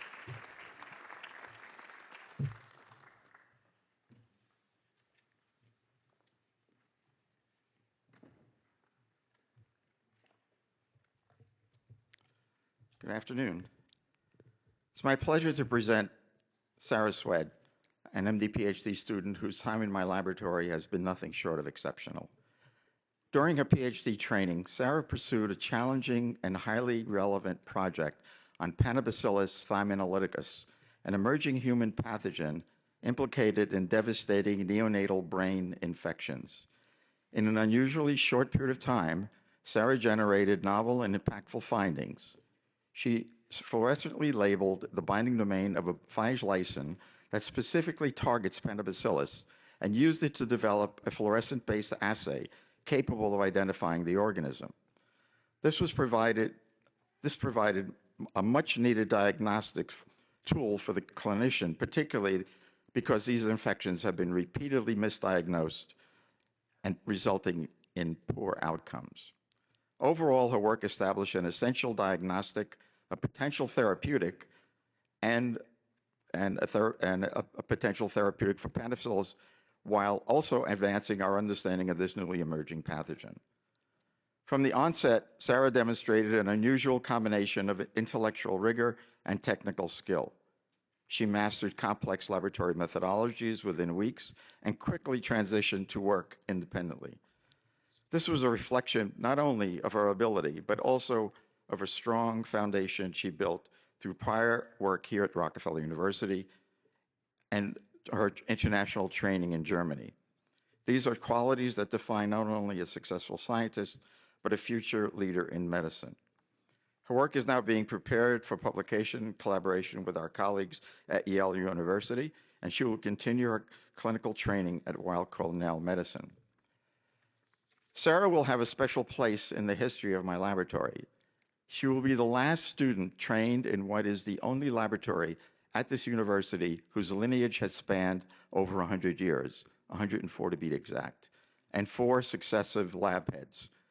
That lineage includes Macklin McCarty, whose work helped establish DNA as a genetic material, Emil Gottschalk, whose research led to the development of the meningococcal vaccine, and Rebecca Lansfield, whose work in categorizing the streptococcal species was enormously useful. In more recent years, the laboratory has developed license-based approaches to prevent antibiotic-resistant hospital infections, particularly MRSA. This is a remarkable scientific legacy, and Sarah will forever be part of it. President Lifton, distinguished guests, it's my pleasure to present Sarah Swed, Doctor of Philosophy.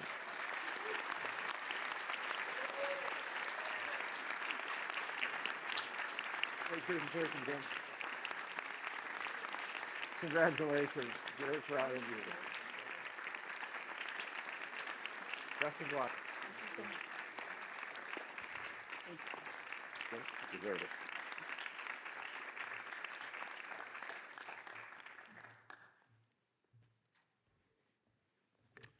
Jan Swarczynski.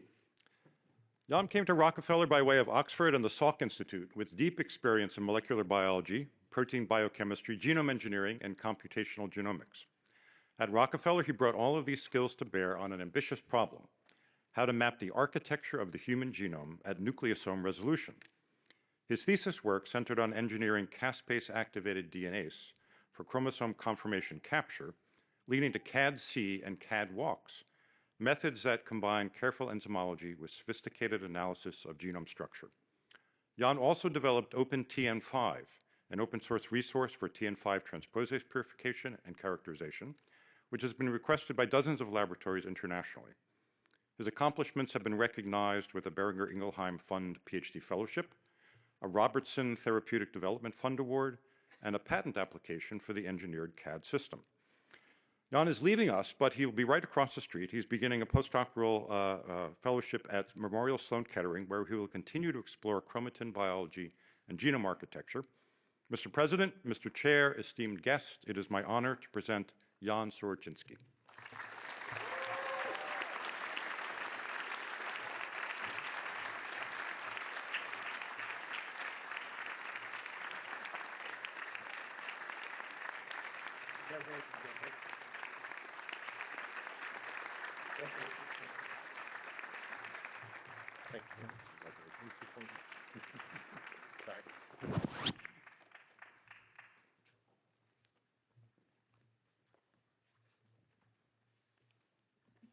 So it's my privilege to present Gianna Stella on behalf of Luciano Marafini, who's not here today.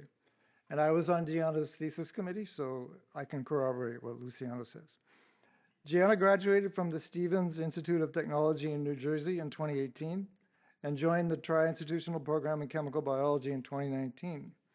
She rotated in the Marafini lab in June of 2020, shortly after campus partially reopened after the first months of the COVID-19 pandemic. Let me remind you once more that CRISPR is not only a gene editing tool, it is naturally present in bacteria as an immune system that defends these organisms from viral attack. Gianna characterized a type 3 CRISPR-associated CARF effector that is activated by cyclic nucleotides, which she named CHP1. She found that the CRISPR system uses guide RNAs to recognize the presence of viral RNA inside the host cell and start the production of cyclic oligonucleotide signals. These signals bind CHP1 and activate its phosphatase activity, which in turn depletes ATP from the bacterial cell. ATP is the fuel of cells, and without it, the virus cannot replicate. Gianna's findings represent a novel antiviral strategy never described before in the context of CRISPR immunity. Mr. President, Mr. Chairman, and honored guests, it is my pleasure to present to you Gianna Stella.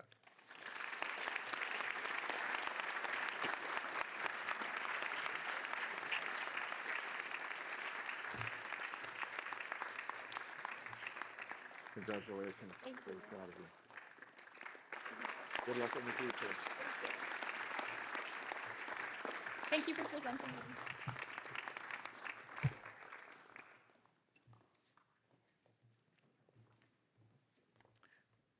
Yael Tsitohai is originally from Madagascar.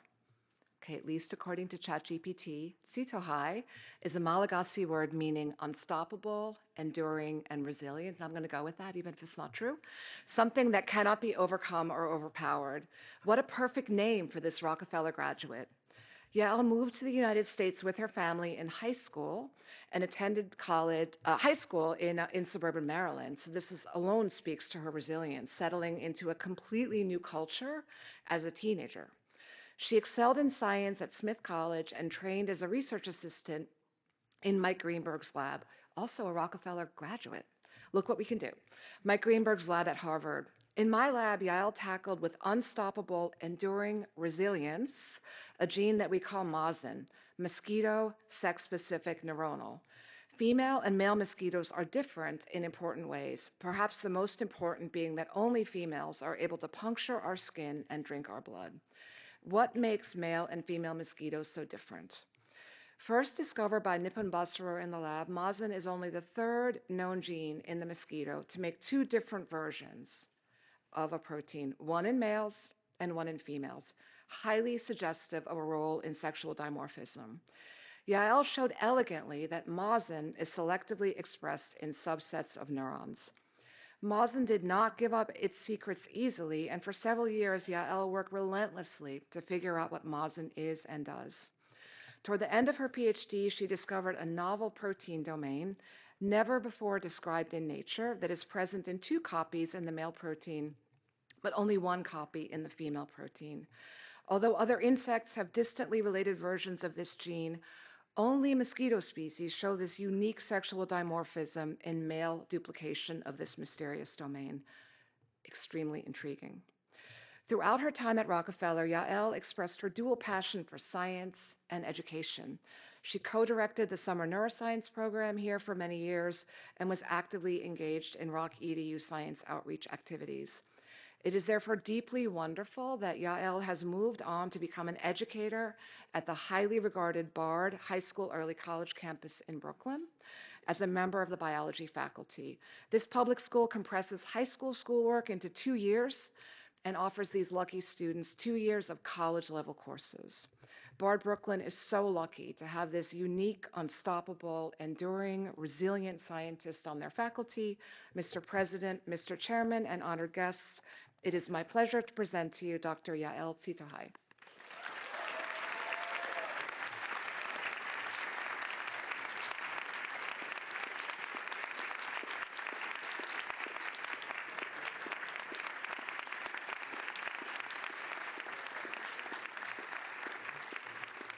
Thank you so much.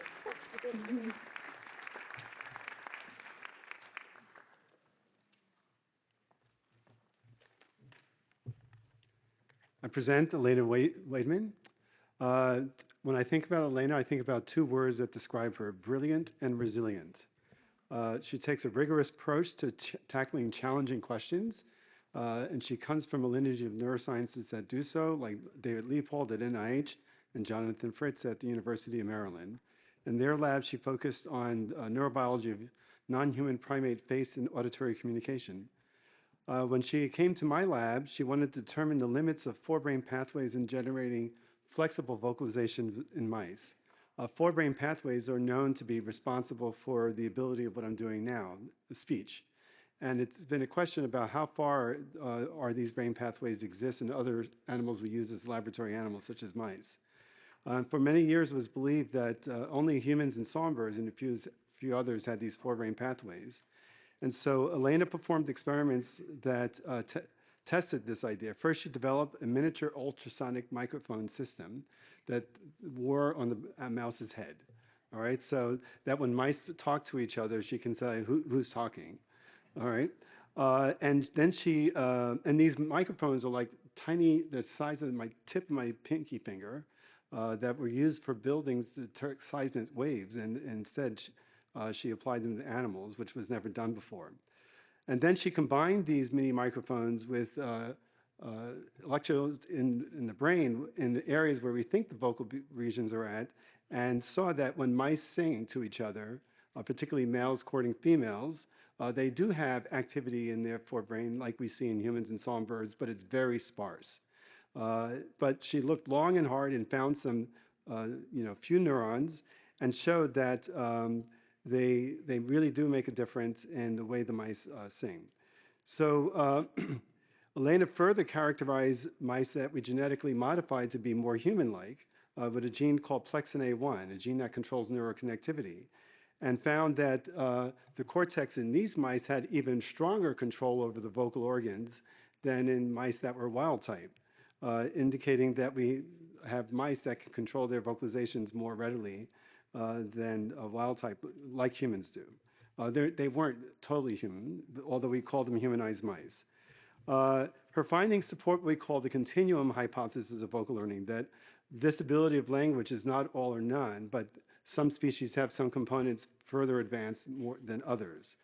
And on a more personal note, Elena has been really a pleasant to work with. She always has a smile. She's very positive, whether in good times or rough times, including the pandemic. She's very good at working with people, and she's never over-optimistic. And she's humble but ambitious. She's exploratory but rigorous. She really has the right combination to make a great scientist. She also cares about the community, and she was also part of the summer neuroscience program, training high school students here at Rockefeller. She has published several papers, has one more to go, and she's now considering labs in the neurobiology of human language or BAT vocal communication, another vocal learner. So, Mr. President, Mr. Chairman, and honored guests, it's my pleasure to present to you Dr. Elena Waidman.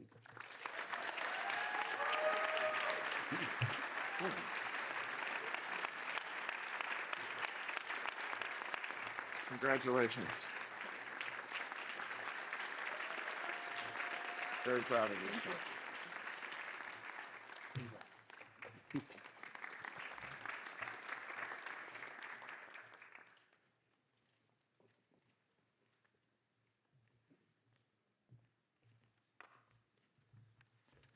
Almost there. It's my privilege to present John Waters. The central dogma of molecular biology states that information stored in our DNA genome is transcribed into RNA messages, which are subsequently translated into the proteins whose diverse activities animate life. This elegant conceptual distillation belies a much messier reality at the molecular scale, where myriad nanoscale protein machines physically traverse the genome to execute these functions.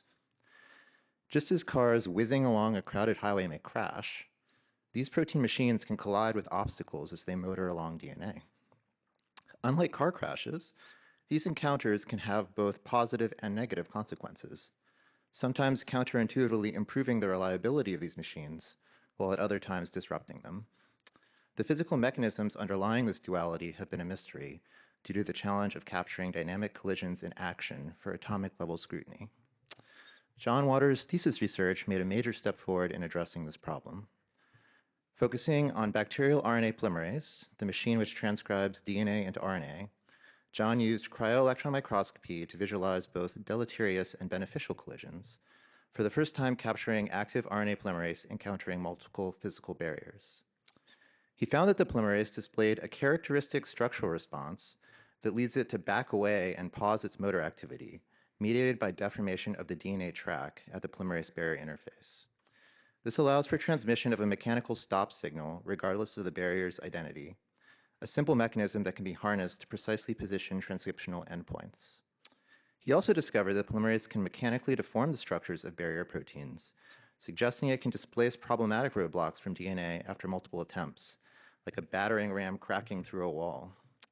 In sum, his work establishes a framework for deciphering the molecular logic of collisions along the genome and their specific functional outcomes. John is a particularly bold, energetic, and meticulous scientist. He bravely joined both my lab and that of my friend and colleague Xixin Liu, starting a brand new collaborative project from the ground up.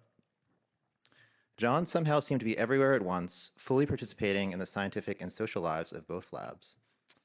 In addition to his main project, John developed important computational tools for analyzing single molecule biophysics data, which are now used by labs around the world, leading to his co-authoring 6 additional papers in the U Lab. We are very excited to see John embarking on his next adventure in Boston as a postdoc with Susan Shao to study protein quality control, another area where collisions between protein machines play an important and understudied role. Mr. President, Mr. Chairman, and honored guests, it is the pleasure of both Xixin Liu and myself to present to you John Waters.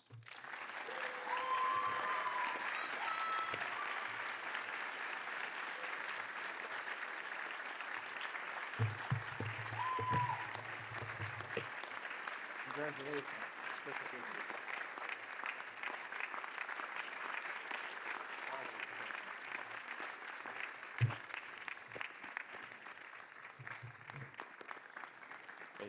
the picture.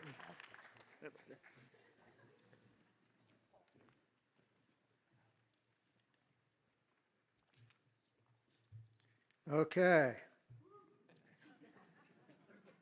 It's with great pleasure that I introduce Mengying Zhang.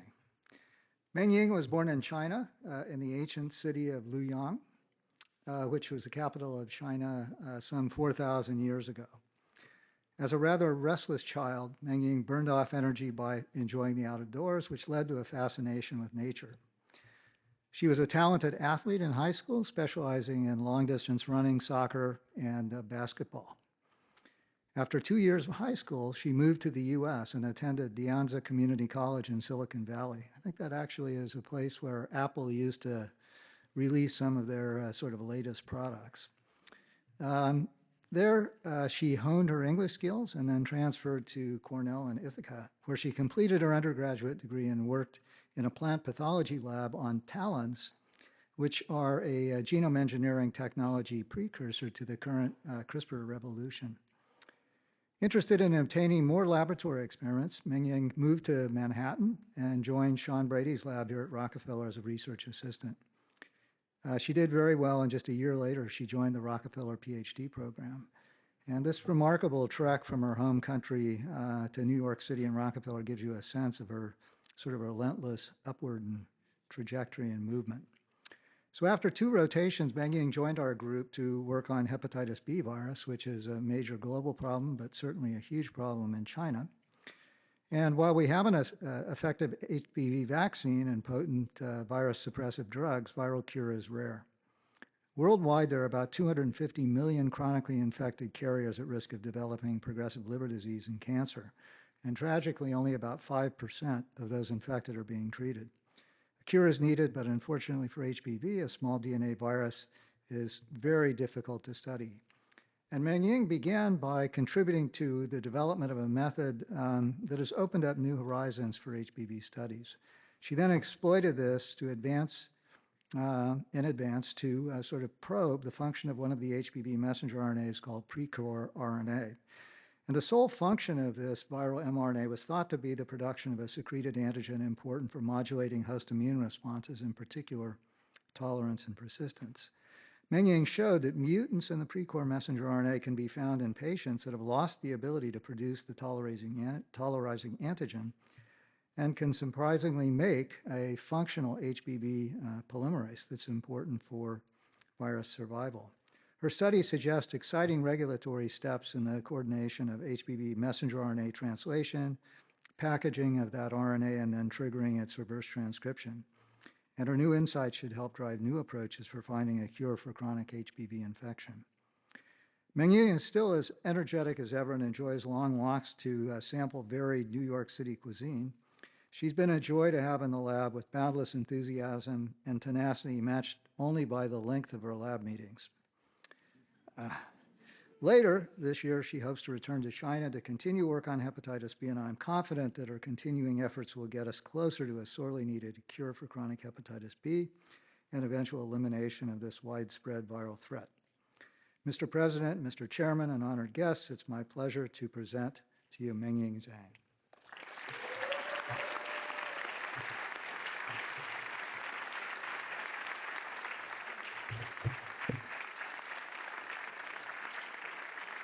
Congratulations. Thank you. Very proud of you. Well done.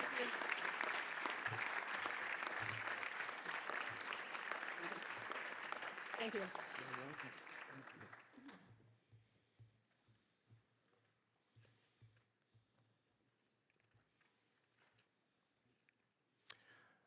So, I'd like all graduates to please rise. By the authority of the Regents of the University of the State of New York, which they have vested in the trustees of the Rockefeller University and is by them delegated to me, I'm pleased to confer upon you the degree of Doctor of Philosophy, which admits you to all the rights and privileges thereunto pertaining. Congratulations.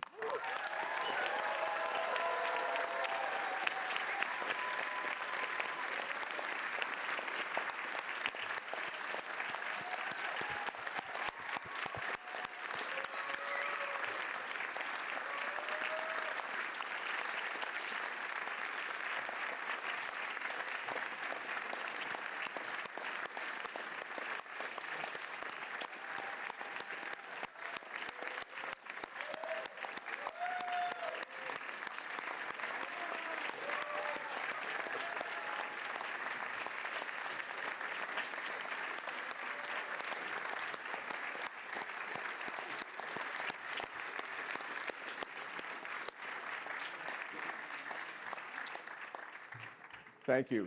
You may take your seats. Well, that was quite amazing, and I want to thank everybody for staying mostly on time, and that was also amazing. So, it gives me great pleasure now to recognize a member of our university community to whom we are honoring with the David Rockefeller Award for Extraordinary Service. This award is named for David Rockefeller, grandson of the university's founder, who was the first recipient of this award in 1995 when he was honored for having led the Rockefeller Board of Trustees for 55 years. The David Rockefeller Award recognizes individuals from the university community whose lasting contributions have helped to make this university the great institution that it is today. They've demonstrated a sustained commitment to the university's mission, enthusiasm, and support for Rockefeller's scientists and the progress of their research, and a selfless dedication to the institution. And equally importantly, these individuals display an ability to strengthen our community by fostering a sense of shared mission, emphasizing our connections, and inspiring others to support biomedical science for the benefit of humankind. This year, we are delighted to bestow this honor on Joseph L. Goldstein. When Joe was in elementary school, I'm told the phone rang one evening, and it was his teacher calling for Joe's father. It turns out that Joe's father served on the Board of Education, and so the teacher was somewhat shy in explaining that she was reluctant to give Joe a B- that he deserved. Joe's father advised her to issue the grade that Joe had earned, and he then told his son that success in life requires scholarship and good grades, and Joe simply needed to do better. He seems to have done so in the ensuing years. Joe went on to graduate as valedictorian from Washington and Lee University with a bachelor's degree in chemistry. In medical school at a then new institution, the University of Texas Southwestern, Joe flourished. On exam days, his classmates implored him not to wreck the grading curve yet again. Joe excelled on the wards as well as in the classroom, and his medical school research yielded 4 publications. His passion in the lab was matched by his compassion on the wards, and he received the Ho Din Award, the school's foremost honor, recognizing individuals displaying the highest levels of both compassion and knowledge. Joe then moved north to the Massachusetts General Hospital in Boston for internship and residency in medicine. There, he and his fellow trainee, Mike Brown, bonded over an intense curiosity about the underlying physiology of human disease. Thus began a magical scientific partnership that has thrived for the last 60 years. After residency, at the height of the Vietnam War, Joe was commissioned into the United States Public Health Service in the highly competitive NIH Clinical Associate Training Program. At the NIH, he studied the final steps of protein synthesis with Marshall Nirenberg, who had received the Nobel Prize for deciphering the triplet genetic code by which RNAs are translated into proteins. At the NIH Clinical Center, Joe encountered a young girl with sky-high levels of blood cholesterol carried by LDL, the low-density lipoprotein. This child and her brother had a rare and severe genetic disorder called familial hypercholesterolemia, abbreviated FH, in which excessive cholesterol accumulates in and inflames coronary arteries and causes premature heart attacks. Joe and Mike puzzled over what kind of genetic abnormality might cause the enormous cholesterol levels seen in these patients. After postdoctoral fellowship with Arno Matulski at the University of Washington, where he learned medical genetics, Joe returned as a faculty member to UT Southwestern, where Mike Brown had also accepted a position.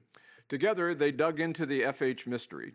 Through bold and meticulous investigations, they illuminated the mechanism by which a molecule on the surface of liver cells, the LDL receptor, binds LDL from the bloodstream and imports it into the cell, where LDL is released and the LDL receptor is recycled to the membrane for another round of binding, internalization, and release. They discovered that people with FH harbor defects in the production of the receptor, its delivery to the cell surface, its binding of LDL, or the internalization of LDL, or the receptor recycling. In the 1970s, they purified and sequenced the receptor protein, from which they managed to clone the gene encoding the LDL receptor, and found mutations in the gene that accounted for these defects, explaining the pathophysiology of FH. This work introduced the concepts of receptor-mediated endocytosis and receptor recycling to the world of cell biology. We now know that many physiological processes harness these phenomena. Eventually, Joe and Mike showed that cells respond to a dearth of cholesterol by producing more LDL receptors, thus establishing feedback regulation of them. In 1985, this dynamic duo received the Albert Lasker Basic Medical Research Award and the Nobel Prize in Medicine or Physiology for these truly seminal discoveries. Their findings unequivocally settled the prevailing question taught then in every medical school, whether high LDL cholesterol was a cause or a consequence of coronary artery disease. The fact that changing one single base pair in the 3 billion base pairs in the human genome that prevented LDL receptor function uniformly resulted in extraordinarily early coronary artery disease. This laid the groundwork for the development of cholesterol-lowering drugs called statins that inhibit cholesterol biosynthesis in the liver and reduces the risk of heart attack and stroke. These drugs have literally prevented millions of heart attacks and deaths worldwide, extending healthy lifespan. Joe and Mike have gone on to make innumerable discoveries about cholesterol metabolism and its regulation. To cite but one of these, they discovered the SREBP transcription factors and showed uniquely that they are regulated by levels of membrane cholesterol, lipids, and triglycerides, with low levels inducing intramembrane cleavage of this transcription factor, releasing the active component to induce transcription in the nucleus. Mike and Joe's science simply catalyzed the revolution in the molecular understanding of human disease that has propelled biomedical research for the last 50 years and has inspired generations of biomedical scientists, and particularly physician scientists worldwide. I'm proud to count myself among this group, along with many of my Rockefeller colleagues. This description only scratches the surface of Joe's renowned research, for which he received an honorary doctorate from Rockefeller in 2001. But I will now shift focus because today we're honoring Joe with the David Rockefeller Award for Extraordinary Service, a distinction that recognizes individuals who have provided exceptional dedication to Rockefeller. Joe's long affiliation with UT Southwestern Medical Center long ago earned his deep devotion, but we are very fortunate that he also fell in love with this institution. Rockefeller has long gained Joe's scientific attention. From 1966, when he began his medical internship, and 1974, when he received tenure at UT Southwestern, 8 Rockefeller investigators received the Nobel Prize, and the research world is always abuzz with exciting news from Rockefeller. And from the get-go, Joe was taken with the excellence of the institution's science and its singular focus. And I hope I'm not putting words in your mouth, Joe. So when President Torsten Wiesel invited him to join the Rockefeller board in 1994, Joe enthusiastically accepted the invitation, and he has been with us ever since, joining the board's Committee on Scientific Affairs, or COSA. This extramural group of exceptional scientists' role is to oversee and assess all tenure-track faculty appointments and promotions at Rockefeller, assessing whether a candidate's work is likely to have transformational impact. COSA plays a pivotal role in ensuring the institution's ongoing leadership in biomedical research. For the 15 years from 1998 to 2013, Joe chaired the COSA committee, guiding the committee with his extraordinary intellectual breadth, depth, preparation, and candor. His insight, clarity, and judgment has infused his leadership, and as chair and participant, he profoundly contributed to the quality and performance of the Rockefeller faculty. Joe has also now been a key advisor to 5 Rockefeller presidents. Joe is an emeritus trustee and also a life trustee in recognition of his long and continuing involvement with Rockefeller. He remains an active and insightful participant on the COSA committee and other matters critical to the university's future. Further, when the late Paul Greengard and his wife Ursula von Reidingsward conceived the Perlmeister Greengard Prize, to recognizing women's contributions in exceptional women scientists' contributions to science, they envisioned a prestigious award. As Paul assembled the award jury, he considered who would help give it wide credibility, and of course, Joe was at the top of that list. Joe has served on the prize's jury since its inception, chairing it from 2012 to 2018. His dedication to Paul's vision and his impeccable acumen have helped to prepare the Perlmeister Greengard Prize to its stature as a major international award, which has recognized 21 exceptional women scientists, of whom 4 to date have gone on to receive the Nobel Prize. Joe's generosity has extended into other realms as well. Just last year, he established the Joseph L. Goldstein Professorship at Rockefeller, with the inaugural occupant of the chair being Kvanch Birsoy, head of our Laboratory of Metabolic Regulation and Genetics. The relationship of Kvanch's work to Joe's is obvious and makes this a truly an exceptional fit. Joe's originality and eloquence have secured him an informal post as Rockefeller's Poet Laureate. On numerous occasions, the institution has turned to him for inspiration. A modern art aficionado, Joe is well known for his annual Lasker Jury and Lasker Luncheon lectures, in which he makes unexpected connections between art and science. At Rockefeller, he is cast farther and wider for fresh comparisons. For instance, in celebrating Bruce Albert's honorary doctorate here in 2006, Joe named Bruce unexpectedly the Julia Childs of science. But it all came clear. Similar to Julia, who brought the lofty world of French cooking to tuna casserole kitchens, Bruce Alberts brought scientific thinking to the masses. Both Bruce and Julia almost flunked out of school, and of course, each of them produced highly influential books, The Art of French Cooking and The Molecular Biology of the Cell. At Rockefeller Centennial in 2001, Joe captured the essence of this institution by comparing it to another great enterprise that was also celebrating its 100th year, the Nobel Prize itself. He noted that a rule of 3 undergirds both establishments, he pointed out. He noted that the Nobel Committee chooses at most 3 winners in each prize category, and Rockefeller follows 3 guidelines. 1, emphasize basic research as the surest route to revolutionary clinical advances. 2, pick a limited number of highly creative scientists. And 3, support them to the hilt. By sticking to these rules for 100 years, Joe said, Rockefeller has become a supreme symbol of scientific excellence. Joe gets Rockefeller, and Rockefeller gets Joe. It's a bond of mutual admiration. I will now read the citation for Joe. On this 4th day of June, 2026, the Rockefeller University honors you, Joseph L. Goldstein, as the recipient of the David Rockefeller Award for extraordinary service, an accolade that recognizes individuals from the university community who exemplify David Rockefeller's commitment to the institution. You're being honored for your longstanding support of Rockefeller scientists, for your deep interest in the progress of their research, and your selfless dedication to furthering the university's mission of science for the benefit of humanity.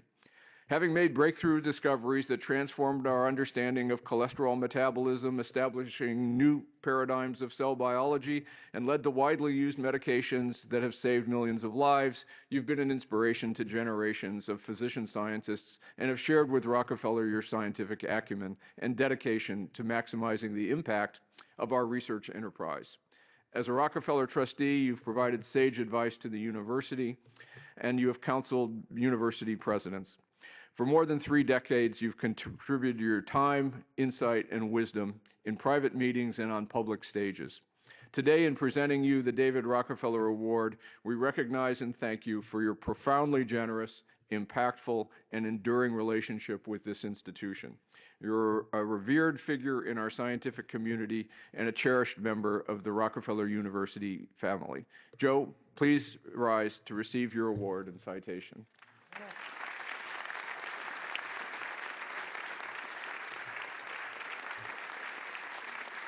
Congratulations, Joe. Here's your citation. Let's take a photograph. Okay.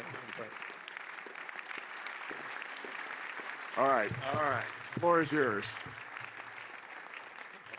Well, thank you, President Lifton, for that very generous introduction. And it's a great honor to receive this award in memory of David Rockefeller, whom you all have heard has been a towering figure in American finance and philanthropy and a devoted and lifetime supporter of this great university. Mr. President, Chairman Ford, and members of the faculty, distinguished guests, family members, and most importantly, congratulations to the graduates of 2026. For the last few years, your lives have been defined by the pursuit of answers to important scientific questions. You've probably spent more time with your experiments than with your loved ones. And you've survived the grueling cycles of peer review, especially the annoying comments of reviewer number 3. As you stand on the threshold of the next phase in your career, I want to remind you about the magic that brought you here in the first place. The American poet and humorist Dorothy Parker once wrote, quote, "The cure for boredom is curiosity, yet there is no cure for curiosity," end of quote. Now think about that for a moment.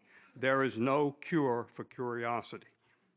In your experience as a graduate student, you learned that curiosity is what turns a strange data point into a new insight and a potential breakthrough. Curiosity is the itch that keeps you in the lab at 2 o'clock in the morning and the drive that makes you look at a biological system and ask, how does it work, when everyone else is satisfied with, that's just how it works. The paradox of our time is that the internet and artificial intelligence, AI, offer quicker access to more knowledge than ever before. Yet this vast archive of information is making us less curious in developing fact into understanding. And to date, as far as I can tell, there's no example of an AI coming up with a genuinely new idea or a new concept. We often think of scientific genius as something untouchable, but Albert Einstein saw it differently. He famously said, quote, "I have no special talents. I am only passionately curious," end of quote. So think about that for a moment. Einstein didn't credit his IQ, he credited his curiosity to ask the right question and his passion to get to the answer. As you move into the next phase of your career, you will face the pressures to succeed. Your curiosity will be your competitive advantage. It endows you with the ability to ask original, inquisitive questions, the most valuable skill you possess. Your Rockefeller degree proves that you can answer hard questions. Your curiosity will ensure that you never stop asking the right ones. To the families and friends here today, thank you for nurturing the inquisitive spirits that led these graduates to this stage. To the graduates, you are entering a world that desperately needs your brilliance, but it needs your wonder even more. Take Albert Einstein's humility and Dorothy Parker's incurable spirit with you. Stay curious, stay incurable, and keep uncovering the mysteries of life. Congratulations.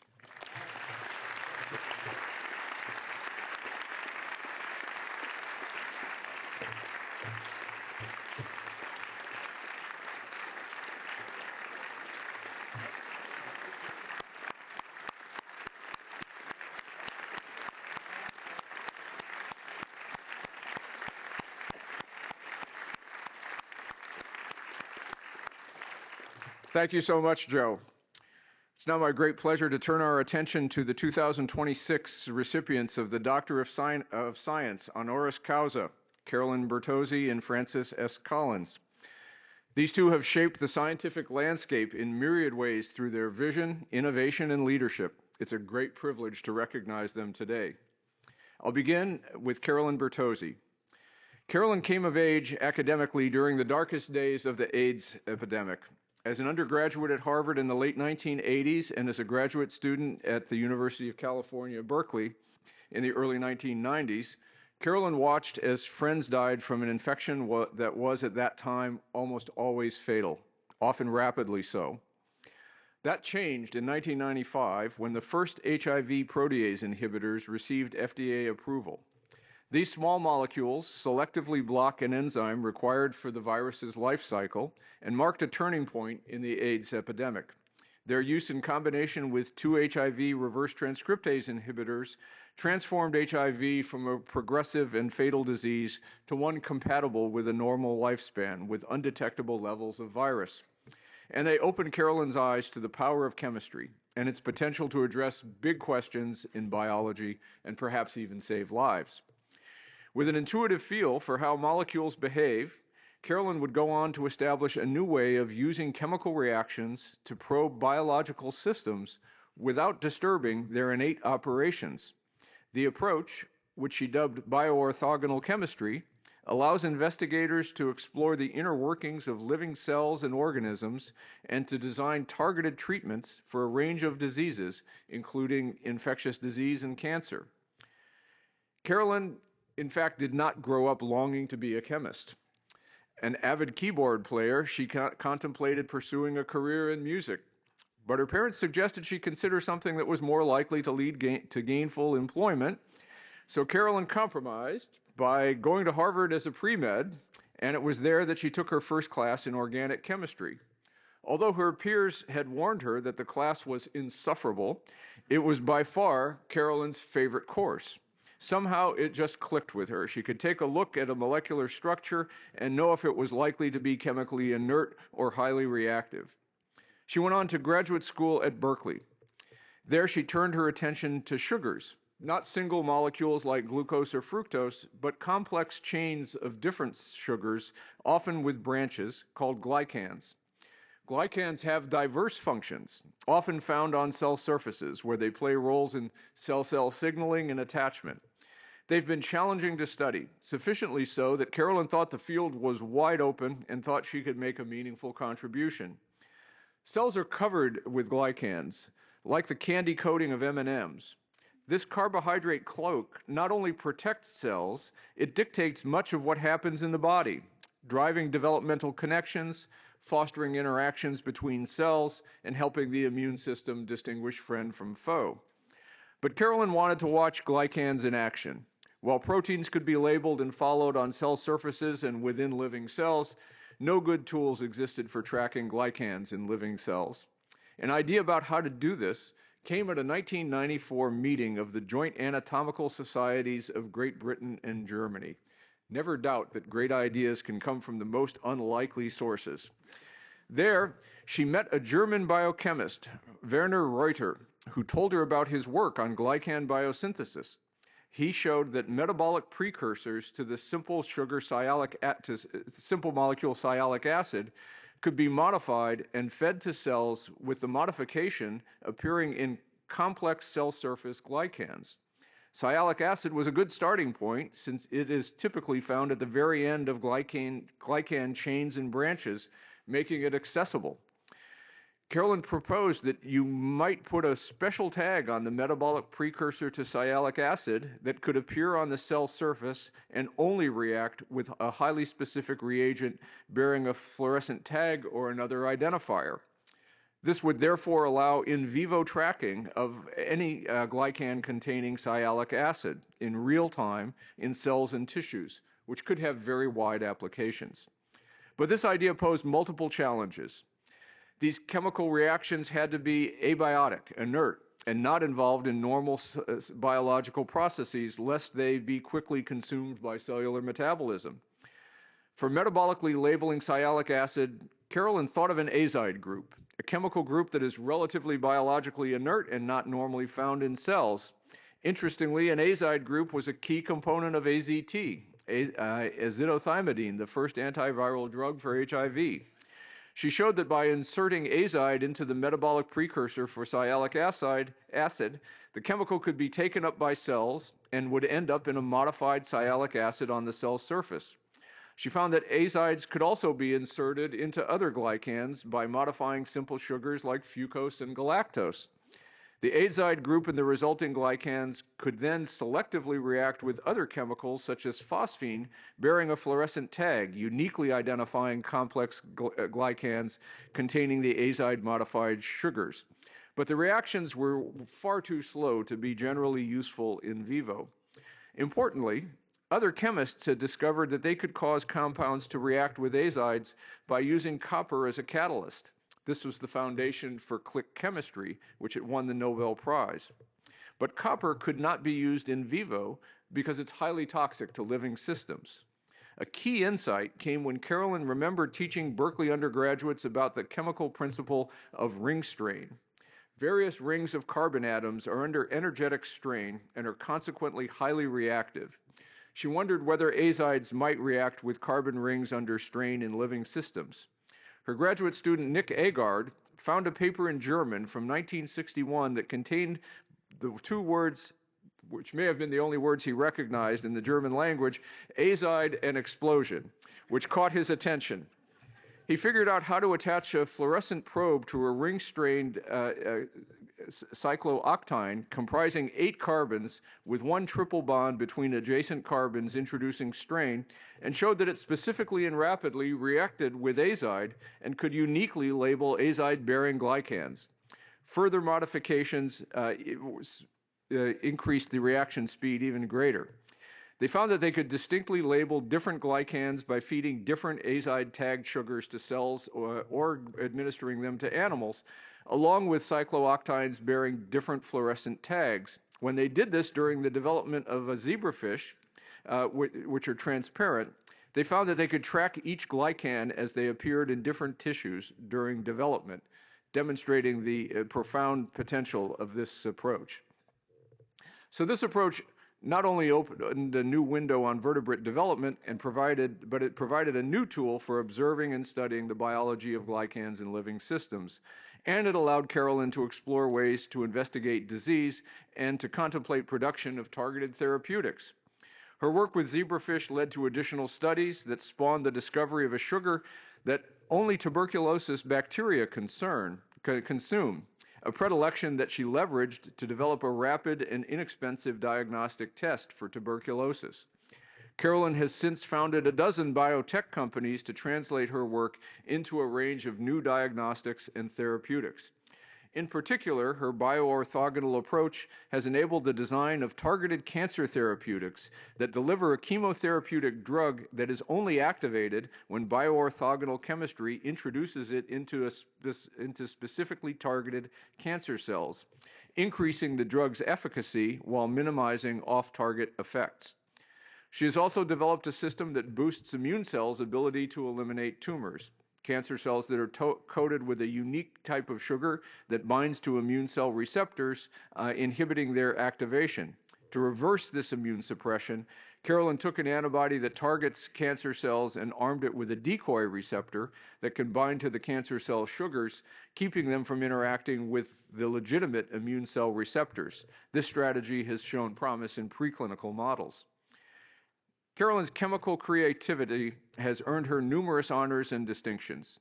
She received a MacArthur Genius Fellowship in 1999 and proudly shared the 2022 Nobel Prize in Chemistry with Meldal and Sharpless, becoming the first openly gay woman to win a Nobel Prize in the sciences. She's been a Howard Hughes Medical Institute investigator since the year 2000, and she's a member of the National Academy of Sciences. In 2015, Carolyn moved to Stanford University, where she is the Ann T. and Robert M. Bass Professor of Chemistry and serves as the director of Stanford's highly innovative ChemH Institute. This new, highly interdisciplinary institute brings together physicists, engineers, and of course chemists to work collaboratively on progress aimed at improving human health. By assembling such a diverse group of individuals, fostering their interactions, and providing them with great facilities to support their science, Carolyn is creating an intellectually vibrant space where innovation is fostered. She has also kept up with her music. As a student at Harvard, Carolyn played keyboards for an obscure group that won the 1986 Ivy League Battle of the Bands. Now, this may seem surprising, but not so much when you learned that the group included guitarist Tom Morello, who is well known for having founded the Rock and Roll Hall of Fame group Rage Against the Machine. She still turns to piano to relax and recently picked up the electric bass, playing with some Bay Area friends in a band called Almost Pretty. Carolyn Bertozzi, we recognize you for your transformative contributions to chemical biology.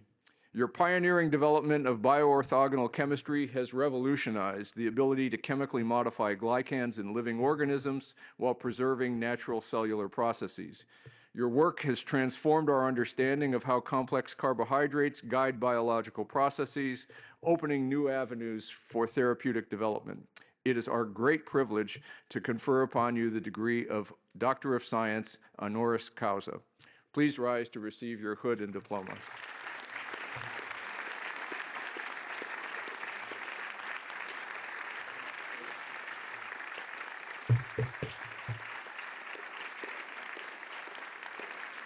Congratulations. It's very well done. Thank you.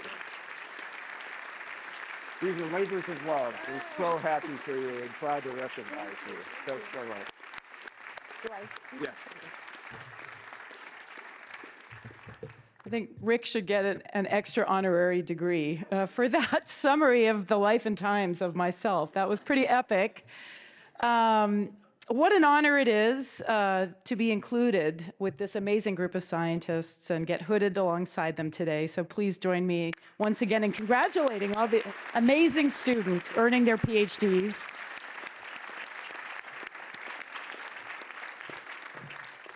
I am deeply grateful to the president, to the chair, the trustees, the faculty, and all the people who made the decision to include me today. Every year, us faculty do at least one graduation ceremony, usually our own institutions. And it's a really great way to kind of remember why it is we do this, and also to have those flashbacks of what it was like when we were students and when we went through our graduation ceremonies, supported by our friends and family, our loved ones, all of you people in the audience, without whom, I'm sure, these students would not have been able to achieve such an amazing accomplishment. So please join me in thanking all of the audience participants supporting your graduates.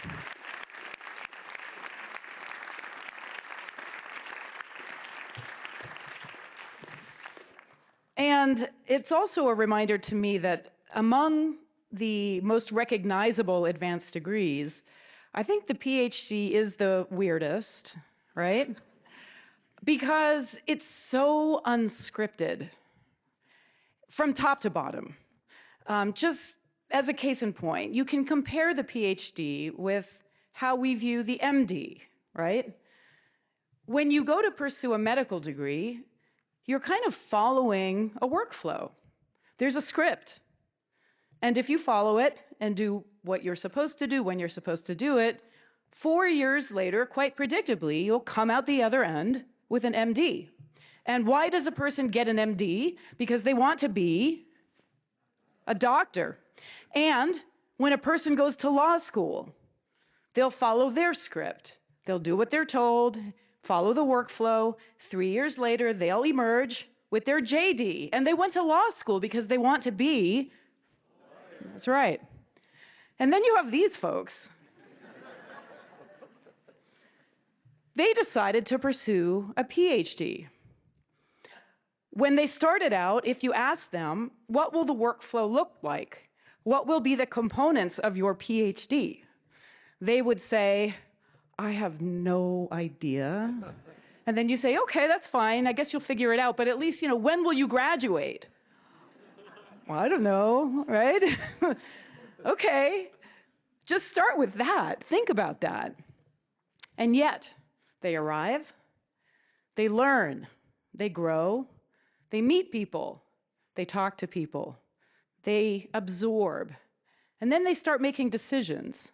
What lab should I join? And once I enter that lab, what project will I work on? And how will I execute that project?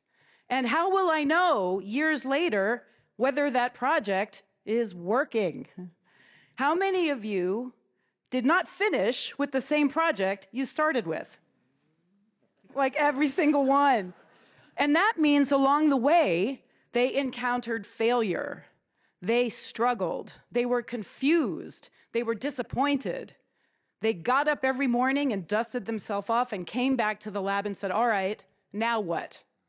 And at some point, many of them, most of them, decided it was time to pivot. That first project was not panning out the way they had hoped, and they're on a clock of some sort. I mean, you have to graduate eventually, and you need a body of work, and you have to figure out, how do I make that happen? So the fact that they are here, having finished their PhD, what that means is that they figured out how to create a cogent body of knowledge that is uniquely theirs. And of all the billions of people on the planet Earth, they are the one person who is the biggest expert in that thing that they discovered. They're the one. If you want to know about it, you go to them. What a privilege. What a superpower. What will they do now? I don't know. All kinds of interesting things. It turns out a PhD situates you to do all kinds of amazing things. Some of them might go on to kind of clone their advisors, become professors, and train the next generation of students who will sit here years from now. Some of them might go to private industry and make products built from science that improve the quality of lives for all of you. And some of them will go into the government and hopefully promote ongoing support for basic science.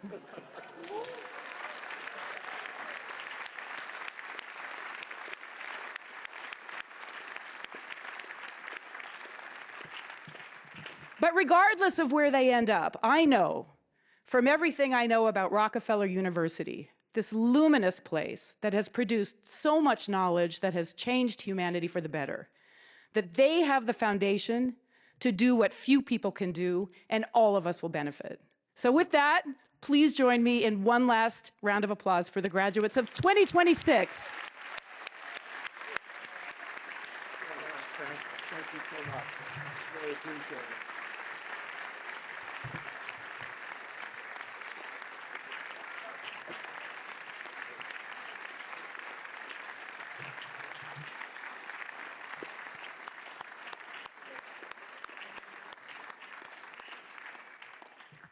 Thank you, Carolyn, for those inspiring words. And it's now my great pleasure to introduce the final honoree of today's ceremony, Francis S. Collins. As a physician scientist, Francis has identified genes causing premature aging, cancer, and neurodegeneration. As head of the Human Genome Project, he shepherded the public effort to sequence the 3 billion base pairs that make up our genetic instruction manual. As director of the National Institutes of Health, he oversaw the day-to-day operation of the world's largest biomedical research agency and spearheaded efforts to spread the transformation of scientific discoveries into life-saving therapeutics. However, as a high school student in rural West Virginia, Francis Collins thought biology was a total snooze. Francis was homeschooled by his mother until he reached 6th grade. Margaret Collins, a playwright with a graduate degree in English from Yale, guided Francis and his brothers through creative explorations of history, literature, mathematics, and language. Perhaps, I know biology was not one of those topics, but perhaps the most important lesson she taught young Francis was to follow his curiosity, which we've heard about already today, wherever it might lead. Francis found in this experience of grappling with something new, something that lies beyond your current horizon, to be absolutely exhilarating. But when he got to high school and was tasked with memorizing crayfish anatomy, Francis concluded that biology was simply boring and uninteresting. So as an undergraduate at the University of Virginia, he avoided biology altogether and studied chemistry instead. And he was accepted to the graduate program in chemistry at Yale in 1970. He turned his attention to quantum chemistry, crafting mathematical equations that would allow him to predict how subatomic particles behave when they collide. He often worked late into the night, and when he needed a break, Francis would grab coffee with a fellow student who kept a similar schedule. That student happened to be studying DNA. Francis was intrigued. Those late-night coffee sessions provided him with a crash course in DNA biology. Here was a molecule that carried the blueprint for all life forms in a deceptively simple polymer. This seemed miraculous. Francis concluded that perhaps he had dismissed biology too quickly. So he registered for a course in biochemistry, which focused on how information flows from DNA to RNA to protein. This was the central dogma of biology, and his timing was terrific. It was the early 1970s, and recombinant DNA had just been invented. Investigators were learning how to use this technology to isolate pieces of DNA, encoding specific genes, and manipulating life's instructions at the laboratory bench. Francis thought that working on DNA sounded more exciting than puzzling over the behavior of protons that he would never be able to see himself. But first, he took a step sideways and enrolled in medical school at the University of North Carolina, a decision that would shape his career as a scientist. In a course on human genetics, he was introduced to people with heritable conditions like sickle cell anemia, Down syndrome, neurofibromatosis, and others. He was smitten. Meeting these individuals highlighted the profound consequences that alterations in our DNA sequence can have, and convinced Francis that the DNA technologies he'd been learning about could help him identify the genes responsible for and maybe someday lead to cures of these diseases. After completing his medical training, Francis returned to Yale for a clinical genetics fellowship where he worked with the genomic biologist Sherm Weissman. The revolution in human genetics was just taking off. The idea of positional cloning of disease genes had been established in fruit flies, and the concept of doing this in humans using common variations in DNA sequence to develop a complete genetic map of the human genome would enable the mapping of the location of disease genes by comparing the inheritance of genetic disorders in families to the inheritance of each segment of each chromosome in their genome, and identifying segments that always traveled with the inheritance of the disease. From this map location, the identity of the genes causing these diseases and their specific causal mutations could be identified, although this was a truly daunting problem at that time. We knew nothing about the DNA sequence itself, and so you had this linkage to a chromosome segment that might be 50 million base pairs, and you had no idea what genes were in that interval, much less how you would go about sequencing all of them to figure out what the mutations were. But this would provide a starting point for understanding disease mechanisms and opportunities for new rational therapies. So in 1984, when he established his own laboratory at the University of Michigan, human genetic maps were still very sparse, making it challenging, but he thought it was better than nothing. It was kind of like having a clue. Having the map location in the genome was sort of like knowing that a treasure was buried somewhere between New York and Philadelphia. Not exactly, didn't exactly know where it was, but you knew that it was there somewhere.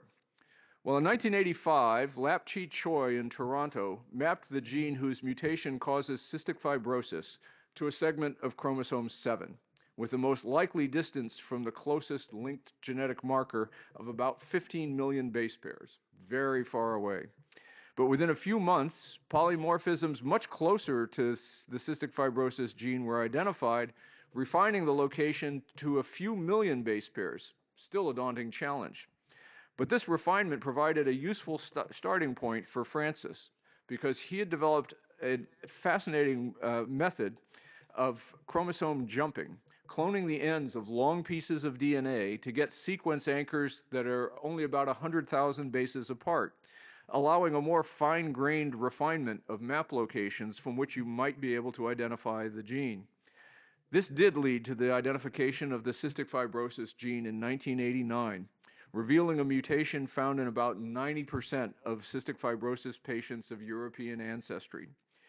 30 years later, 30 years went by, But after achieving a detailed understanding of the normal function of the cystic fibrosis gene and how its mutation disrupts the normal folding and unfolding of the protein, Vertex Pharmaceuticals was remarkably able to develop a combination of 3 drugs that together corrected the misfolding and channel opening defects of the encoded protein, restoring its normal function.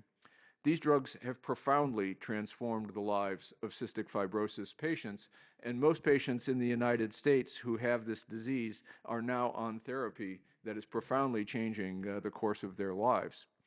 Francis has gone on to contribute to discovery of many other disease genes, including genes for neurofibromatosis and Huntington's disease, and the gene for progeria, a truly fascinating disease of premature aging.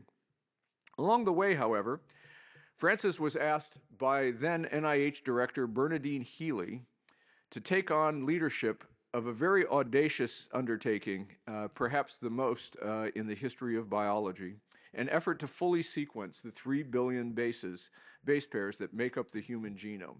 At that time, the methods, cost, and timeline for completion of the project was highly uncertain.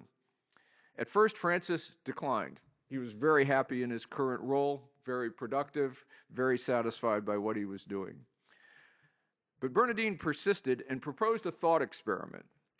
Imagine, here we are decades in the future, and we run into one another, now in an assisted living facility, both of us trundling down the hallway with our walkers, and she said she would hate that Francis of the future would tell her, "Damn it, Bernadine, I really should have taken that job." Perhaps surprisingly, this proved to be very persuasive to Francis, and he ultimately accepted the offer. So in 1993, Francis moved to Bethesda and took the reins of what would become the National Human Genome Research Institute. The genome sequencing project involved initially coordinating an international consortium of 20 different genome centers to develop the technologies needed to reach the ambitious goal of sequencing the 3 billion base pairs of the human genome within 15 years. To get a sense of just how daunting this endeavor was, contemporaneously, a separate group of researchers was working to sequence the genome of the bacterium E. coli at that time. It would ultimately take them about 9 years to sequence the bacterium's 4.6 million base pairs. Doesn't take a lot of calculation to figure out that at that rate, the human genome would take about 600 years to get. Development of new technologies that would allow the massive scale-up necessary were essential. The project encountered myriad challenges, often compared to those of the Manhattan Project, except all of these were viewed in the public domain. There was intense pressure on the project, not least because in parallel, a private effort was working and planning to make the human genome sequence entirely or at least partially proprietary behind a firewall with patent protections. Francis was dragged into controversy, giving frequent testimony to Congress, something that I know he relished every opportunity to do.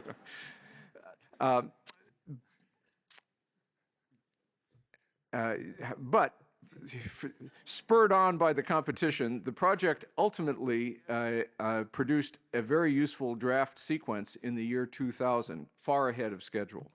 And critically, Francis made sure that the sequence was annotated and available online to everyone wherever they are.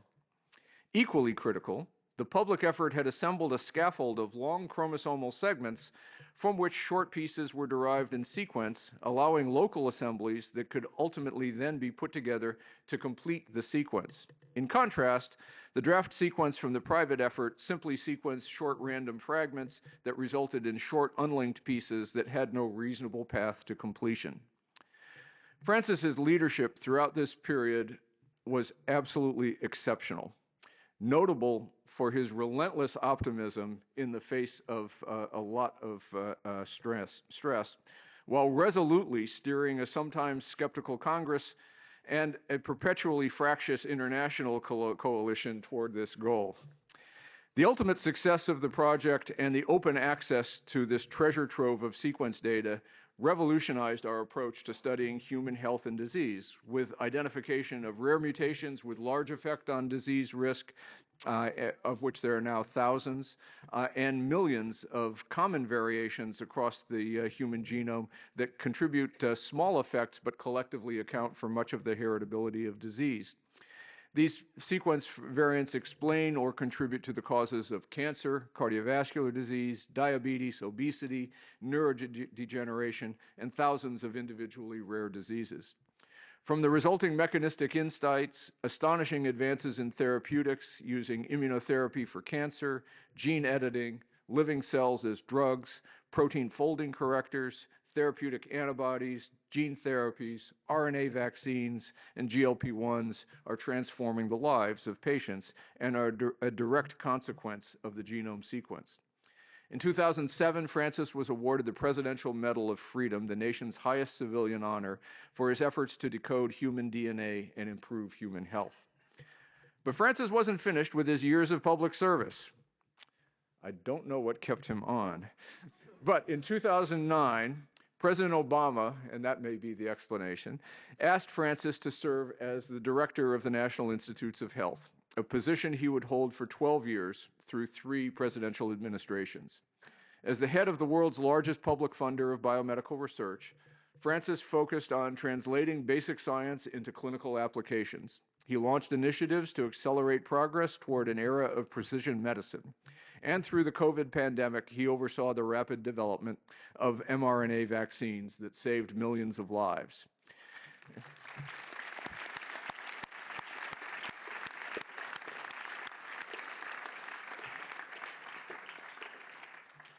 In 2020, Francis was awarded the Templeton Prize for harnessing the power of the sciences to explore the deepest questions of the universe and humankind's place and purpose within it.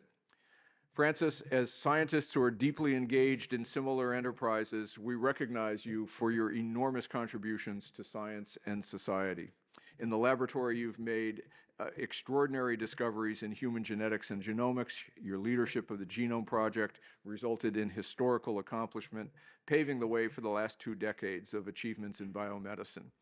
In addition, as director of NIH, you've been a highly effective advocate for basic science and a champion for its translation, all for the benefit of humanity. We're truly honored to confer upon you today the degree Doctor of Science honoris causa. Congratulations, Francis.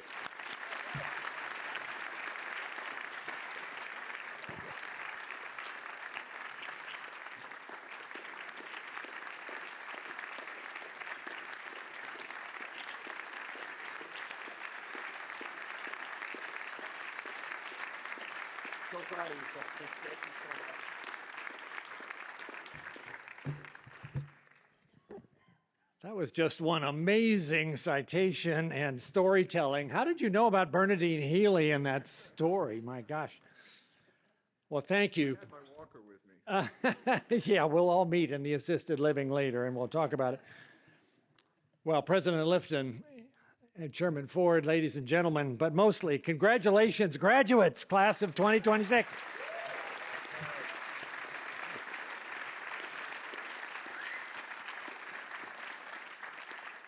And welcome and thank you to families and friends who we've also celebrated, but we should do it one more time because you're the reason they're here.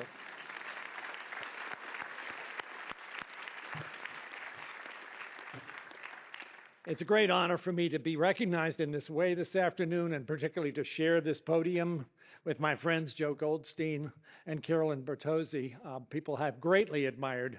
So yeah, to follow 2 Nobel laureates who are also really good speakers is a little daunting. Yeah, William Butler Yeats is credited with saying, and I hope he did because it's a good quote, that education is not the filling of a pail, it's the lighting of a fire. Rockefeller University is a place where pails are not being filled passively, but fires are being lit in investigation. And you have heard about that from the remarkable stories of the projects that these graduates have achieved. And you heard how many times it was emphasized where they had to be creative, they had to deal with failure, they had to come up with a new approach, they had to be unsatisfied with somebody else's claim that that's an unsolvable problem, or maybe that it doesn't matter. They went and figured it out. It is such a great representation of what science is all about and needs to continue to be all about. But there's no question that today we gather at a difficult time. And I'm going to need to speak very bluntly about that part too. Do these words of Charles Dickens ring a bell? It was the best of times. It was the worst of times. It was the age of wisdom. It was the age of foolishness. It was the epoch of belief. It was the epoch of incredulity. It was the season of light. It was the season of darkness. It was the spring of hope. It was the winter of despair. On this beautiful day, let's start with the spring of hope, shall we? The best of times. We saw that in the graduates. So yeah, science progress has been steadily accelerating beyond anything I thought would happen in my lifetime. Stem cells, single cell biology, CRISPR, all kinds of omics, the Brain Initiative, connectomes, protein folding with AI, and with expanding clinical consequences. For 90% of patients, as you heard, CF is now a disease compatible with long survival. Cancer immunotherapy and vaccines are leading to cures, sometimes for stage 4 disease. Drugs targeting RAS, as you just heard in the last week, are showing dramatic responses at last after 40 years since that oncogene was discovered. Stem cells differentiated into islet organoids are starting to cure type 1 diabetes. And yes, and thank you for applauding for this most significant achievement, I think, of science in the history of humanity. An mRNA vaccine developed and rigorously tested in just 11 months saved 3.1 million lives in the US and maybe 20 million worldwide. My own longstanding hopes for cure of rare genetic diseases are coming true. Sickle cell is now curable. Baby KJ with that urea cycle disorder, did you watch some of that media last summer? Just remarkable in the space of 6 or 7 months, developing from scratch a gene editing system that went to the liver and fixed that mutation and captured the nation's imagination. It didn't hurt that baby KJ was at the 95th percentile for cuteness. Maybe even progeria, this form of premature aging that my lab has studied for 25 years. May be also approachable with this in vivo gene editing. We will treat the first patient by the end of this year with an AAV9 delivered, very carefully designed gene editor that finds that one T that should have been a C in the lamin A gene, and which we believe, if all goes well, could provide prolongation, maybe even a cure if we treat early enough, of kids with this incredibly dramatic and heartbreaking disease. So all that's the good stuff, but it's also the worst of times. In the US, with unprecedented harm being done in the last 500 days, today is 500 days since January 20th, 2025, the publicly funded science and medical research enterprise knocked back on its heels, an enterprise which until now has been the envy of the rest of the world. Drastic cuts have been made in NIH grants, including cancer, mental health, women's studies, training. Thousands of scientific staff have been abruptly let go, often without explanation. I am one of those. Many universities, including this one, facing severe budget cuts ostensibly as punishment for DEI or failure to manage protests about Israel and Gaza, but translating that into cuts in basic science or on cancer or Alzheimer's disease makes absolutely no sense. And immigrants who have contributed phenomenally to US leadership in science are being made unwelcome. Political decisions leading to sudden changes in research priorities. Ceasing support for mRNA vaccines against a future pandemic, even as Ebola is now breaking out in DRC, is particularly stunning. Just a few days ago, the Office of Management and Budget proposed sweeping changes to the federal grant system, putting political appointees in the position of deciding what research we should fund.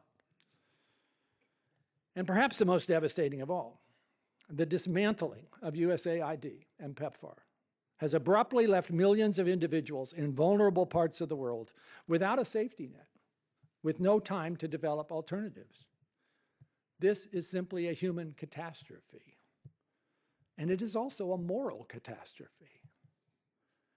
So yes, there are reasons to be discouraged, but retreating into gloom or hiding under our desks won't help, so I'm not going to suggest that's the answer.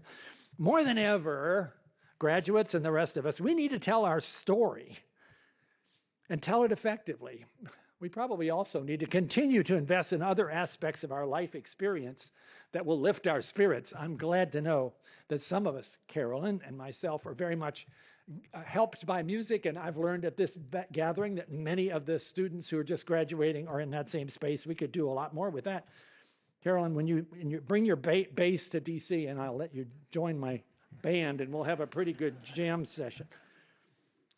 But we also need to tell our story to the public about what we do. We kind of assumed maybe that they knew. Well, they kind of know that medical research matters, but they have very little information about how it happens and why public support is a critical part of having the whole ecosystem work. So we need to do a better job of that. But if federal support fades, future advances are going to be slowed, and most people don't know that. So many groups are working to get this information to the Congress, and more power to them. And for all of you who have the chance to do so, please do. But it's not only the Congress that needs to be better informed about how medical research, it's the public. David Brooks makes the point that when you want to see change, culture is upstream to policy. We need to work on the culture, not just reaching to the Congress. Surveys show the average American, regardless of party, is generally in favor of medical research, but the role of their own taxpayer dollars is not understood. The most effective way to get that message across to the grassroots is with authentic, compelling testimonials from patients or from young scientists like you graduates who can speak about your dreams of making groundbreaking discoveries and your fears about whether that path is still open to you. Op-eds from aggrieved professors don't touch the hearts and minds of the exhausted middle of our country the way that a story can. And this is 2026. So we have to know how to use the channels where people now get information. That means social media, something that I hoped to avoid, and I'm now finding may be our best ally, believe it or not. That means linking up with, oh my God, influencers. So with colleagues, partner organizations, and some startup philanthropic support, I am doing something I never thought I would do at this point in my life, starting a small and scrappy team to build a story bank of authentic narratives representing a wide diversity of conditions, narrators, and geographical locations. We call this Discovery Lives in Us, and it will launch in the next few weeks. Watch for it, and when we announce the opportunity, volunteer to tell your own story, because you will have great stories, and then spread the links to everyone you know. So don't be discouraged. We must hang on to hope. Our cause is noble. It is compelling. We are on the right side of history. Americans still want to be the best in the world in making discoveries and saving lives. Scientific research is one of the best stimuli of the economy. And we should also start to plan now for better times. Students of history will tell you that the pendulum will swing back. Well, you might want to say, just return to 2024? Was that really so perfect? Nostalgia is not a strategy. Instead, it's time to see this as an opportunity to redesign and reboot. We know there are lots of aspects of how we support biomedical research that can be improved, but it's been hard to implement change. Why does the average first-time R01 grant to an NIH investigator reach that investigator when they're past the age of 40? We've got to figure out how to fix that. It's been something we've tried to do, but we never quite made it happen. Let's see if we can do it this time when we get the chance. Never waste a good crisis, y'all. So we are indeed at a remarkable moment of scientific opportunity. The best of times is so real. But yes, it's also a dark time. But as Martin Luther King Jr. said, darkness cannot drive out darkness. Only light can do that. He also said, hate cannot drive out hate. Only love can do that. You graduates who seek to unlock the secrets of nature and apply them to the betterment of humankind, you are bearers of light and love. You got through COVID with resilience. You refused to be victims then. You are champions. And it is now your honor with us, your privilege with us, and your responsibility with us to hold those beacons ever higher, lighting the way towards a brighter future. Congratulations and Godspeed.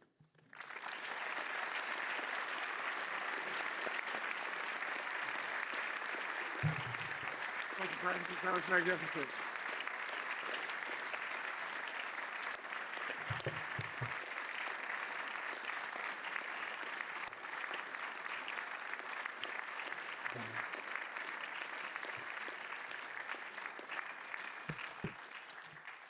So now, Carolyn Bertozzi and Francis Collins, please rise. By the authority of the Regents of the University of the State of New York, which they have vested in the trustees of the Rockefeller University and is by them delegated to me, I am delighted to confer upon you the degree of Doctor of Philosophy, which admits you to the honoris causa, which admits you to all the rights and privileges thereunto pertaining. Congratulations, and thank you for your great service today. Congratulations.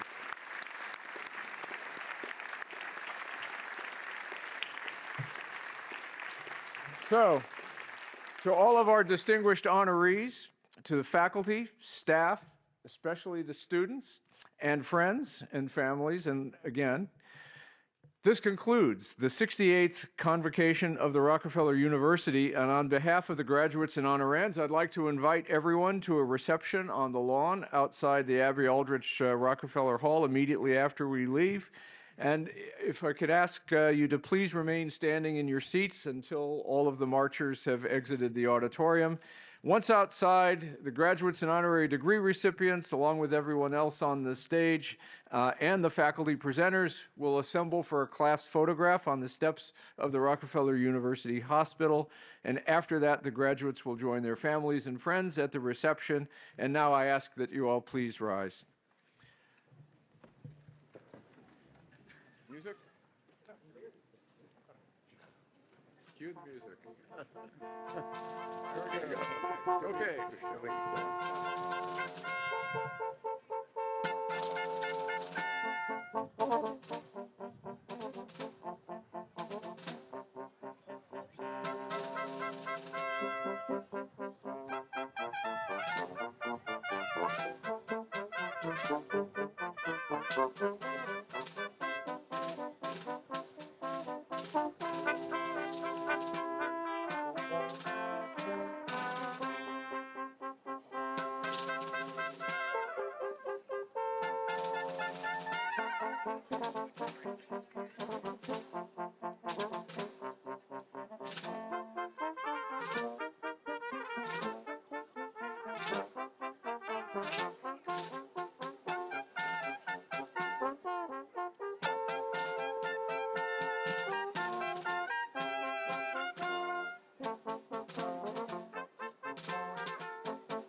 Okay.